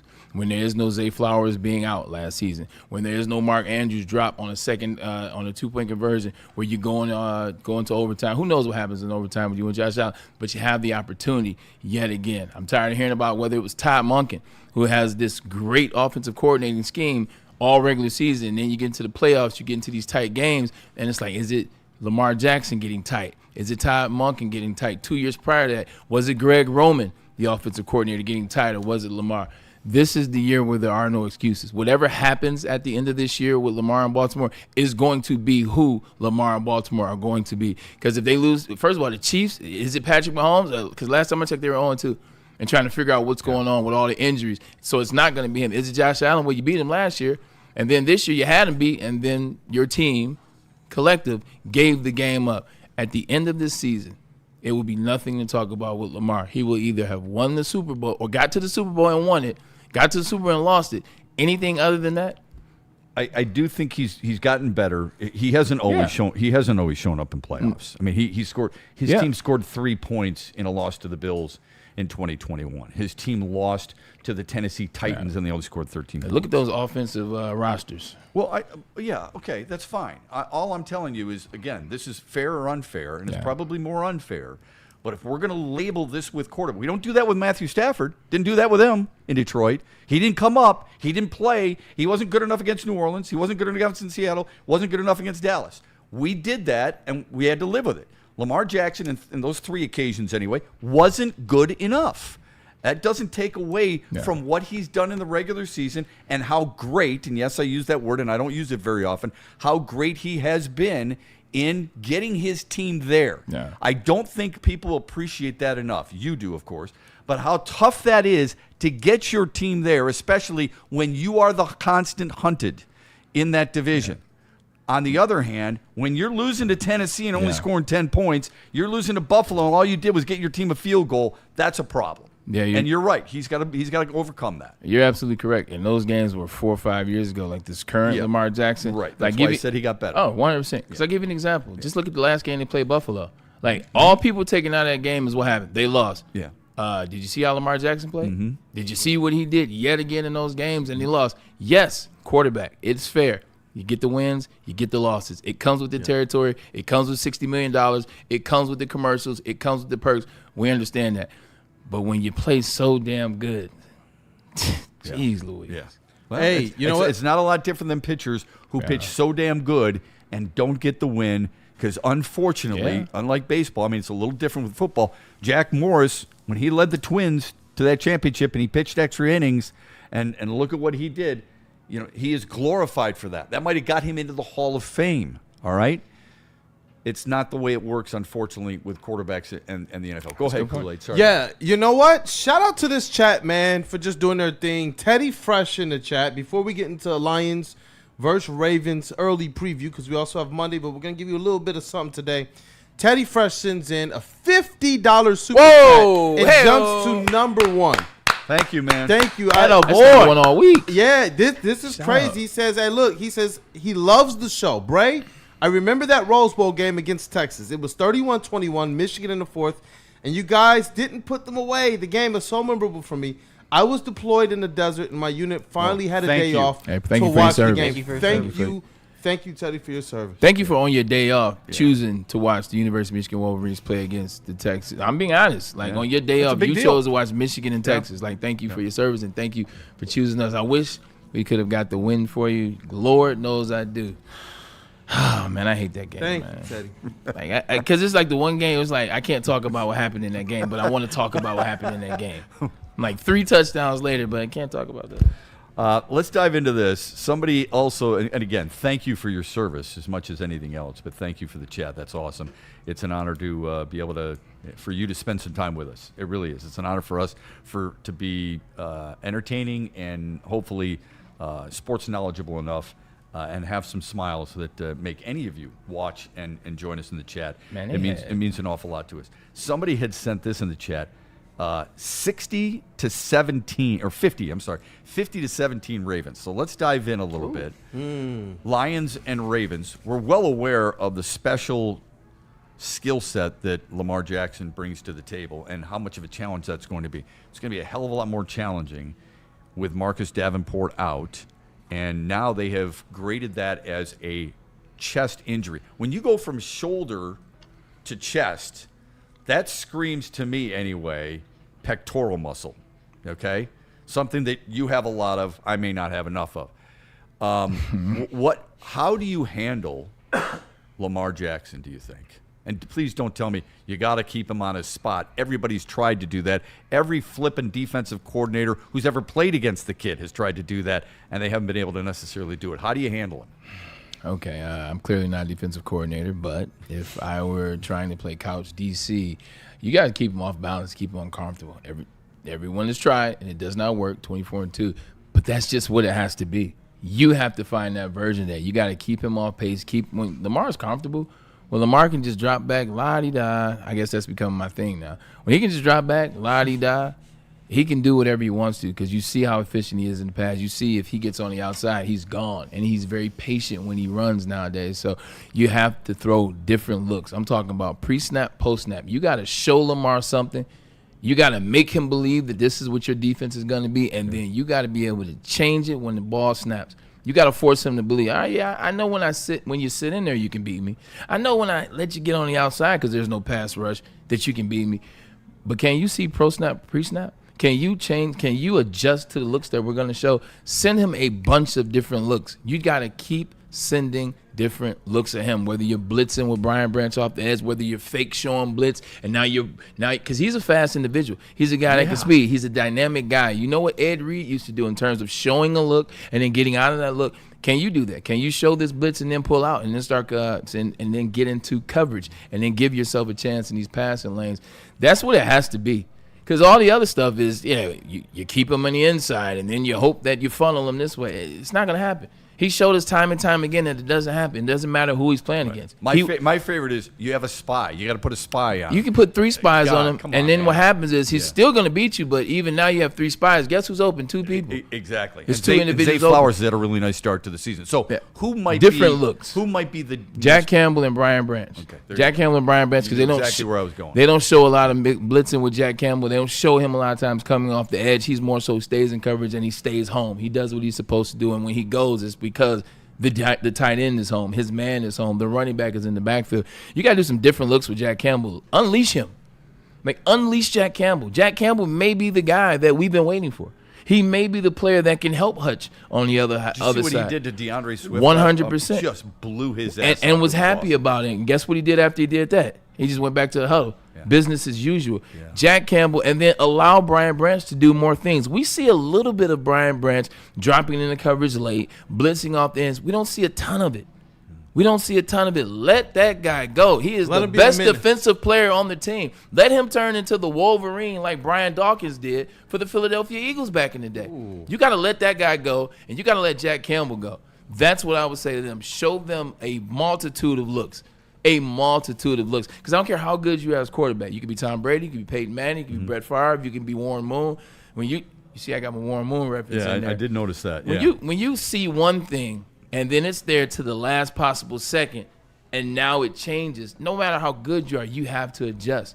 And how fast can you relay that information? How fast can you get your offense on the same page as you when you see that adjustment? Show him multitude of looks. Just keep them coming. You're going to have to score with them because they've already proven 40-41. I think Detroit's defense is better than Buffalo's defense. Interiorly. I think Detroit's defense is better than Cleveland's defense. But 40, I know that's all right. That's kind of a little controversial. It's pretty close. You say you think Detroit's defense is better than Cleveland's? I do. Cap. What's that? That's cap. That means that's false. Okay. Yeah, Give me why. Because their secondary as well as their defensive line in totality is better than the Lions. And the only place I would say I think Detroit's secondary, obviously led by their safeties, but DJ Reed hasn't played well enough, but he has that capability. I'm still a believer in Terrion Arnold. I'll take Detroit's defense. You're I think hoping Terrion Arnold is something to believe in. I already know Denzel Ward is something to believe in. I know Delpit is something to believe in, and I know the fact that I can't think of his name. Well, I got 3 guys on Detroit's defense that I know are good too. Okay, also, I can bring up Joseph and Branch and DJ Reed. True. So we're splitting hairs here. Either way, you're going to have to score with them. Okay, can Detroit's offense score on what has been so far a somewhat vulnerable Baltimore defense? And if so, how do they do it? Their defense didn't look at them against Buffalo, but Buffalo has Josh Allen, and we don't. So you don't have that element of a run, just of a running quarterback. Yeah. Not disrespecting Jared Goff, it's just the running quarterback. Running, not mobile. Like, you don't have that element, and that's the one thing when you look at that. But to your point, they haven't looked great. They haven't looked like world beaters. They haven't looked like the defense that they used to be, 4, 5, 6, 7, 8 years ago. Mm-hmm. They look like a defense that's trying to figure it out regardless of who they're playing against, who they played last week. Baltimore played Cleveland. And Correct. they finally put up Yeah. the points at the end. It's a tough defense. Mostly Cleveland late. scored 20 points. One was Yeah. on turnover. So, can they put up points? What I saw last week, yes. The Detroit Lions can put up points. They figured out they still have the same talent. They still have the same system. Can you do it on the road if things get off track? That's the problem. Not problem. That's the biggest question. Is if the Baltimore Ravens, let's say you go out there, you get 3 and out. Baltimore Ravens, they come out there, Lamar Jackson, 60 yards, touchdown. Yeah. Like, what happens? Then what happens if you guys, get 2 first downs? Then you come back, have to punt, they score again. Now it's 14-0. You're playing catch up because that's what happened in the Green Bay game. The Green Bay game went off the rails because they got behind early, and it was early, and you get miscommunication and things of that nature. They got behind early. That's the biggest crux of why they got blown out against Green Bay. They got behind early. If you get behind, can you come back? And the answer is so far, no. First 2 games of the season, really small sample size, we get that, but Lamar Jackson and Jared Goff are tied for the league lead in touchdowns. Yeah. Lamar Jackson 2-0 against the Lions in his career, 5 touchdowns, 1 pick. The thing that scares some Lions fans, and I think it's justifiable, is that Derrick Henry was held in check last week against Cleveland. It's really hard to find back-to-back games in his career where he has been held in that type of check. That is going to be a real challenge for them, not just handling Lamar Jackson, but trying to contain a guy who wants to show everybody, again, why he's one of the best this game's ever had. Kool-Aid, take this, get ready. This is going to be the clip already. So I'm ready for it. Because to be honest, that plays to the Detroit Lions. The Detroit Lions on defense, what they've done best so far is that interior. The big guys up front, they're not letting running happen. I know the Josh Jacobs picked up a total of 69 yards, but that was garbage yards towards the end. They've been stout in that middle. And if you're going to come here and tell me that we're going to force feed Derrick Henry because of how last week played out, because his feelings were hurt, that he couldn't get any rushing yards after getting called out and said, we'll see on Sunday, and then we didn't see anything on Sunday, that plays to the Lions. Yeah. Like, the one thing that they're doing really well is that up front. Send Derrick Henry at Talik Williams. Send Derrick Henry at DJ Reader. Send them at them. We dare you. That's what the Lions should want. Like, if I'm the Baltimore Ravens, it's not me coming in and saying, because my superstar got shut down last week, we're going to establish it at home. Yeah, we're going to get him going. You better not, because that will play into the Lions' hands, and you're trying to do something. It would be like Ryan Day and Michigan last year. You shouldn't have ran the ball. You should have passed it, but you did. I would venture this too. You mentioned Brian Branch and Jack Campbell before I even could ask the question, because you're reading my mind. I think Terrion Arnold is going to be vital, and here's why. Not just because he has struggled in the first 2 games. He's given up 175 yards, more than any other starting corner in the NFL through the first 2 weeks, but because he's also giving up 3.2 yards per coverage snap and to the nearest defender, and that is the largest in the league too. If Detroit can't get pressure on Lamar Jackson, if he keeps that play alive, as you have educated us numerous times here on the show, look, you can only cover for so long. There are times where Terrion Arnold has been in the right spot this year and been burned. Has he been burned overall? Absolutely. Look at Roma Dunze. Yes, he did that last week. But overall, he's been in some proper spots as a cover corner. If you're not going to pressure this kid in Lamar Jackson, he's going to keep that play alive. You're asking your secondary to cover a lot longer than they're used to covering. That's a serious issue, I think. Yeah, 100%. That's why I say I want to see Brian Branch come off the end, too. And when you have those runs as well, he can come off the end, because Derrick Henry is a guy that's shown you before he gets going, before he gets to 5, 6, 7, 10 yards down the field, in the backfield, you can stick him. I've seen many people tackle Derrick Henry in the backfield. I've seen many corner blitzes, safety blitzes, even linebackers that get in free sometimes. He's not a big man as it relates to no momentum going, no engine going. You got to get to him before he gets the momentum. And then talking about those blitzing, you blitz, you got to be careful. This is where Kelvin Shepard really earns his money, man. I mean, he's got to find a way. Everybody talked about before the season began that Kelvin Shepard was one of those defensive coordinators who was going to find a way to get to the quarterback by being more aggressive if that's the case, his guys have to get home. You can call all the blitzes you want, but if they're not getting home, then shame on them, and they're going to be exposed. So that's what we're looking for. We'll talk more about it Monday here on the Braylon Edwards Show. Let's get to the mailbag. Let's get to more super chats. Let's get to more chats before we get out of here and having a great weekend, everybody. So what do we got?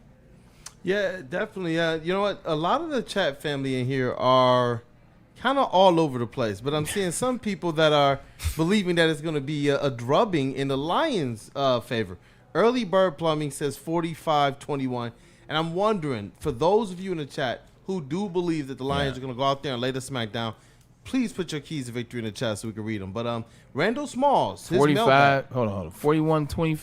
45-21. Like, that's nuts. Like, first of all, Lamar Jackson's not losing. That is not my burner 45-21 account to anybody at home. It's just not happening. The history would not indicate such. And when somebody in the chat says, maybe Derrick Henry has hit a wall, you're being very selective. Just because last week he only gained 23 yards against Cleveland, he also gained 169 yards against Baltimore or against Buffalo. That would be the good question, though. Like, how much did that fumble set him back? Yeah. I'm just joking. Randall Smalls, he says, I think with his mailbag, I think Branch will be the spy for Lamar. If not him, then who on defense? Yeah. Well, again, there's that word spy. You can spy all you want. Look, I think Deion Branch is really good for the Lions. I do. I think he's been really good for it. I'm just kidding. I love Brian Branch. I mean, if people have watched the show long enough, I think they both know that you and I think the world of him. I want him to stay a Lion as long as he possibly can. I think he's really fired up for this game. If people recall 2 years ago when they lost in Baltimore, when they were embarrassed in Baltimore, Dan Campbell's talked about it this week. We remember it. Kelvin Shepard has talked about it. We remember it. Brian Branch has said it as soon as the game was over. He got one of the game balls in the win over Chicago, and he said, hey, man, we got Baltimore. You know why? Because he lost on his birthday in Baltimore 2 years ago. So, again, personally, I think it emotionally takes you so far in sports. Yeah. Eventually, you're going to have to perform. You can be as fired up as you want. When you get punched in the nose, then what happens? But a spy is a good thing if you know how to use it. Let me rephrase that. A spy is a great thing if you have a player that can be that spy. Brian Branch can be that spy. That's why when you say that in the comments, when you say that in the chat, he's right. He's talking ball. Mm-hmm. I remember what we did against Vince Young when I was playing in Michigan. We legitimately spied him on first and second down. Now, what happened on third down, you got to talk to a defensive coordinator at the time. First and second down, what they did, they had the guy that kept on the outside to keep him inward. What you do with a Brian Branch, you use him to keep Lamar going back towards Talik Williams, back towards the pile, back towards the right side, wherever it's going to be out there in place of Marcus Davenport. That's where it helps. Because if you don't have a guy out there, when he gets outside, he's outside. Like they say in the culture today, I'm outside. He gets outside, he's outside, there's nothing to do. But if you have a guy out there that runs for a guy that has that ability, a guy that is a ball player, he's a ball player, talking about Brian Branch, you can help yourself funnel Lamar back to a space. Maybe he still gets 4 or 5 yards. Maybe he still gets 7, but he's not getting 35. He's not getting 42 and a touchdown. He's getting 7, and now it's 3rd and 3, or it's 2nd and 3. That you can do with a spy. That can help. It's good stuff. Thank you for that in the chat. Yeah, definitely. And you know what? Where is it out here? I had a good one here. Michael Wary, he says, mailbag. And you know what, Michael Wary, thank you for your service as well. I know he's one of our other vets that are in the chat, and he's the one that really goes for the likes in the chat. So thank you, Michael Wary. Appreciate you, Michael Wary. Always. Yeah, he says, what do you think about the Ravens O-line? I'm not that impressed. The Ravens have had an issue with the offensive line for the last 4 or 5 years. Like, it's a revolving door, and also I think Stanley's been injured a lot of that time. Like, so I don't think they're overly great. And I think that the Baltimore Ravens, Shep, you can step in. I don't think they've relied on the offensive line in the last 5 years. I think they've relied on the ability of Lamar Jackson to get outside the pocket and escape and do those special things, which sometimes can bite you in the butt. But their line, injuries to Stanley a lot, but it's been inconsistent. You see Kevin Zeitler go 2 years ago, and he came here, and they weren't necessarily a better line forward. Yeah, I don't think that's fair. I don't think Lamar Jackson does it all by himself. I don't think Derrick Henry does it all by himself. I don't think you win as many games as they've won with just those guys without the offensive line. I'm sure those guys would tell you that too. I don't look at Baltimore's susceptibility with their offensive line. I look at Baltimore's susceptibility with their defense. Baltimore has always been synonymous with strong defenses. Maybe that's unfair on my part, and I'm gravitating toward Ed Reed, and I'm gravitating toward Ray Lewis and Tony Siragusa and guys like that. So maybe I still have that burned in my head. But I've always viewed Baltimore as a defensive team. And it's probably changing my mind because of how dynamic Lamar Jackson is. But if you look at what has happened so far this year, they have thrown for opposing teams have thrown for 200 yards more than Baltimore has thrown for, and opposing teams have rushed for well over 200 yards against them in 2 games. I think they're a little bit more susceptible than what we're used to seeing. I think Detroit is going to do their damnedest to keep Lamar Jackson off the field and run the football. If Detroit can win the battle of the running game, then I think they've got a really good shot at winning the game. And Baltimore gave up 57 sacks in 21, 38 sacks in 22. They lowered it to 27 sacks in 23 and then went back to 42 sacks in 24. I say that to say this. Derrick Henry's a monster, and so is Lamar Jackson. From that offensive line, I see inconsistency. Yeah, I think those are excellent stats. Yeah. I do think sometimes those statistics, it's kind of like last year. Caleb Williams gets sacked 68 times. How much was on him scrambling and being chased down? How much was on the offensive line caving in? I don't know the answer to that. I can help you with that. But those that. numbers are pretty glaring. Chicago Bears went out and got 3 new offensive linemen last year. Didn't help them at all. Facts. Anything else? Oh, yeah. The people are definitely active in the chat right now. And Jack Stark, he says, playing heavy man coverage hurt the Lions in this game. Yes, because when the DBs turn their back, Lamar Jackson's out of here. When the DBs turn their back in man-to-man coverage, that leaves 8 looking at the back of the DB's jerseys, which means deuces if you don't get rushed to him. And we already know on the right side it's been iffy, and there's no Marcus Davenport. This is the guy we were promised. This is the guy we were told that was going to be the opposite side of Aiden Hutchinson. Now, no disrespect, but he's not in. What does that right side look like? What does that right side look like? You play man-to-man coverage, that right side, you're getting no rest, you're getting beat up. Lamar Jackson has a free side to go to. So man-to-man, you can play 2-man. You can play some forms of man, but just going 8-man or going man across the board, cover 1, you better be careful. Because if ever DJ Reed and Terrion Arnold and Kirby Joseph and Brian Branch and Jack Campbell and Barnes, these guys are running with players because this is how the offense sets up. Boom, we'll just go all out. We'll go 5. Don't go all out, man. This is what I'm telling you. Okay. Just don't do it. Great educational. Because that's what he's looking at. Lamar's looking at for the DBs to turn their back. He wants that. He wants it. Once he sees the back turns, I'm taking off. It's beautiful. And then if you come up, well, now I got the guy that you came up on. Yeah, love it. Fantastic. Yep. Kenny Powers sent in a $5 super chat. He's number 3 right now. Thanks, KP. Our top fans.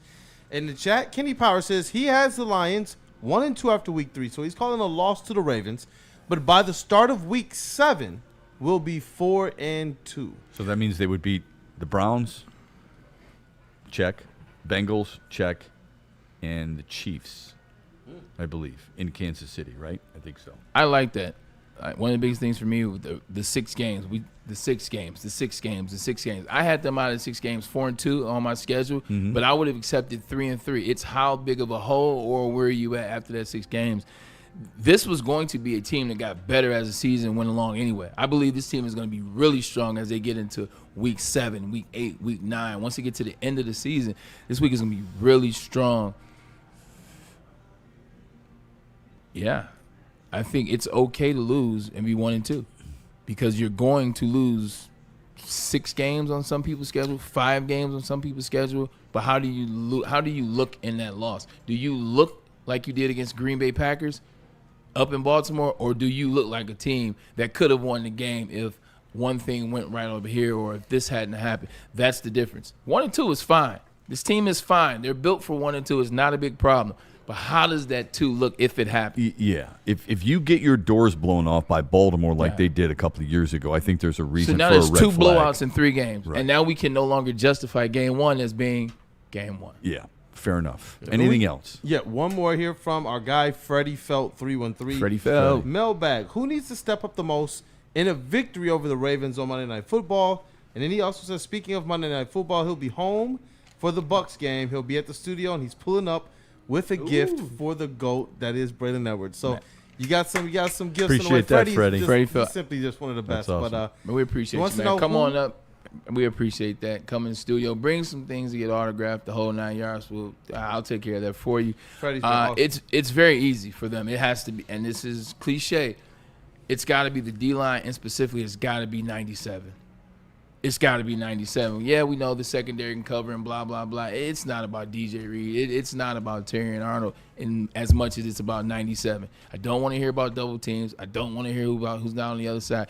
You got to find a way to make a play. You got your first sack last week. We know you have confidence in where your leg is. Heard a whole conversation that he had in training camp. The biggest thing that happened for him in terms of where the mental was is he got leg whipped in training camp, a mean leg whip for one of the offensive linemen, and he came up to this trainer, and the trainer's like, "What's going on, Hayden? What's up? You okay?" He said, "Bro, I just got leg whipped." He said, "How's the leg?" He said, "It's effing awesome." The fact that you knew that then, you had game 1, now you got a sack after game 2. Yeah. 97, unleash it. Your team, your city has been waiting on it. 97, you got to come to play. Like 97 is the most important person in this game, bar none. I don't want to hear about the offensive line. I don't hear about the right edge. I don't want to hear about Brian Branch. I don't want to hear about Jared Goff. 97, you got to come to play. Show me why we drafted you second in 2021. Show me why you should have been first in 2021. Show me why you're going to get a contract similar to that of T.J. Watt, Hello. Myles Garrett. 97 Max has Crosby to come to and play. the rest. Yeah, that's great. If he comes to play, this is a different game. You might be able to poke your chest out on Tuesday. And I love that. Fire You know what I mailbag. love about it is you said, I don't want to hear about double teams. The best get double teams. He expects it. He understands it. He doesn't make excuses for it. We'll be talking more about it on Monday here on the Braylon Edwards Show. Thank you for joining us in the chat. Thanks for all of your service, by the way, because there's a lot of you in the chat who did just that. Good luck to the Tigers this weekend in a 3-game set against Atlanta. We'll be talking about that on Monday as well. Have a great weekend, everybody. All the best. Stop messing with him, bro. I'm cheering for the Tigers, but I love the Braves, man. I'm born and I live in Atlanta. Give him a break. You had the I jump lived in shirt on. Atlanta, man. Shout out to Smash Bobby the like Cox, button. man. Ever wonder what goes on inside the game? Deep ball's got a man and got him. Touchdown, Braylon Edwards. Join Braylon Edwards and Shep Edwards has it. 10, 5, touchdown. on the Braylon Edwards Show with Shep, Barr looks in zone. Got Edwards for the touchdown. where they dive deep into the heart of sports. Weekdays from 2 to 4 p.m., they're bringing you expert analysis, exclusive interviews, and a fresh perspective on the sports you love. Don't miss it, only on the Woodward Sports Network.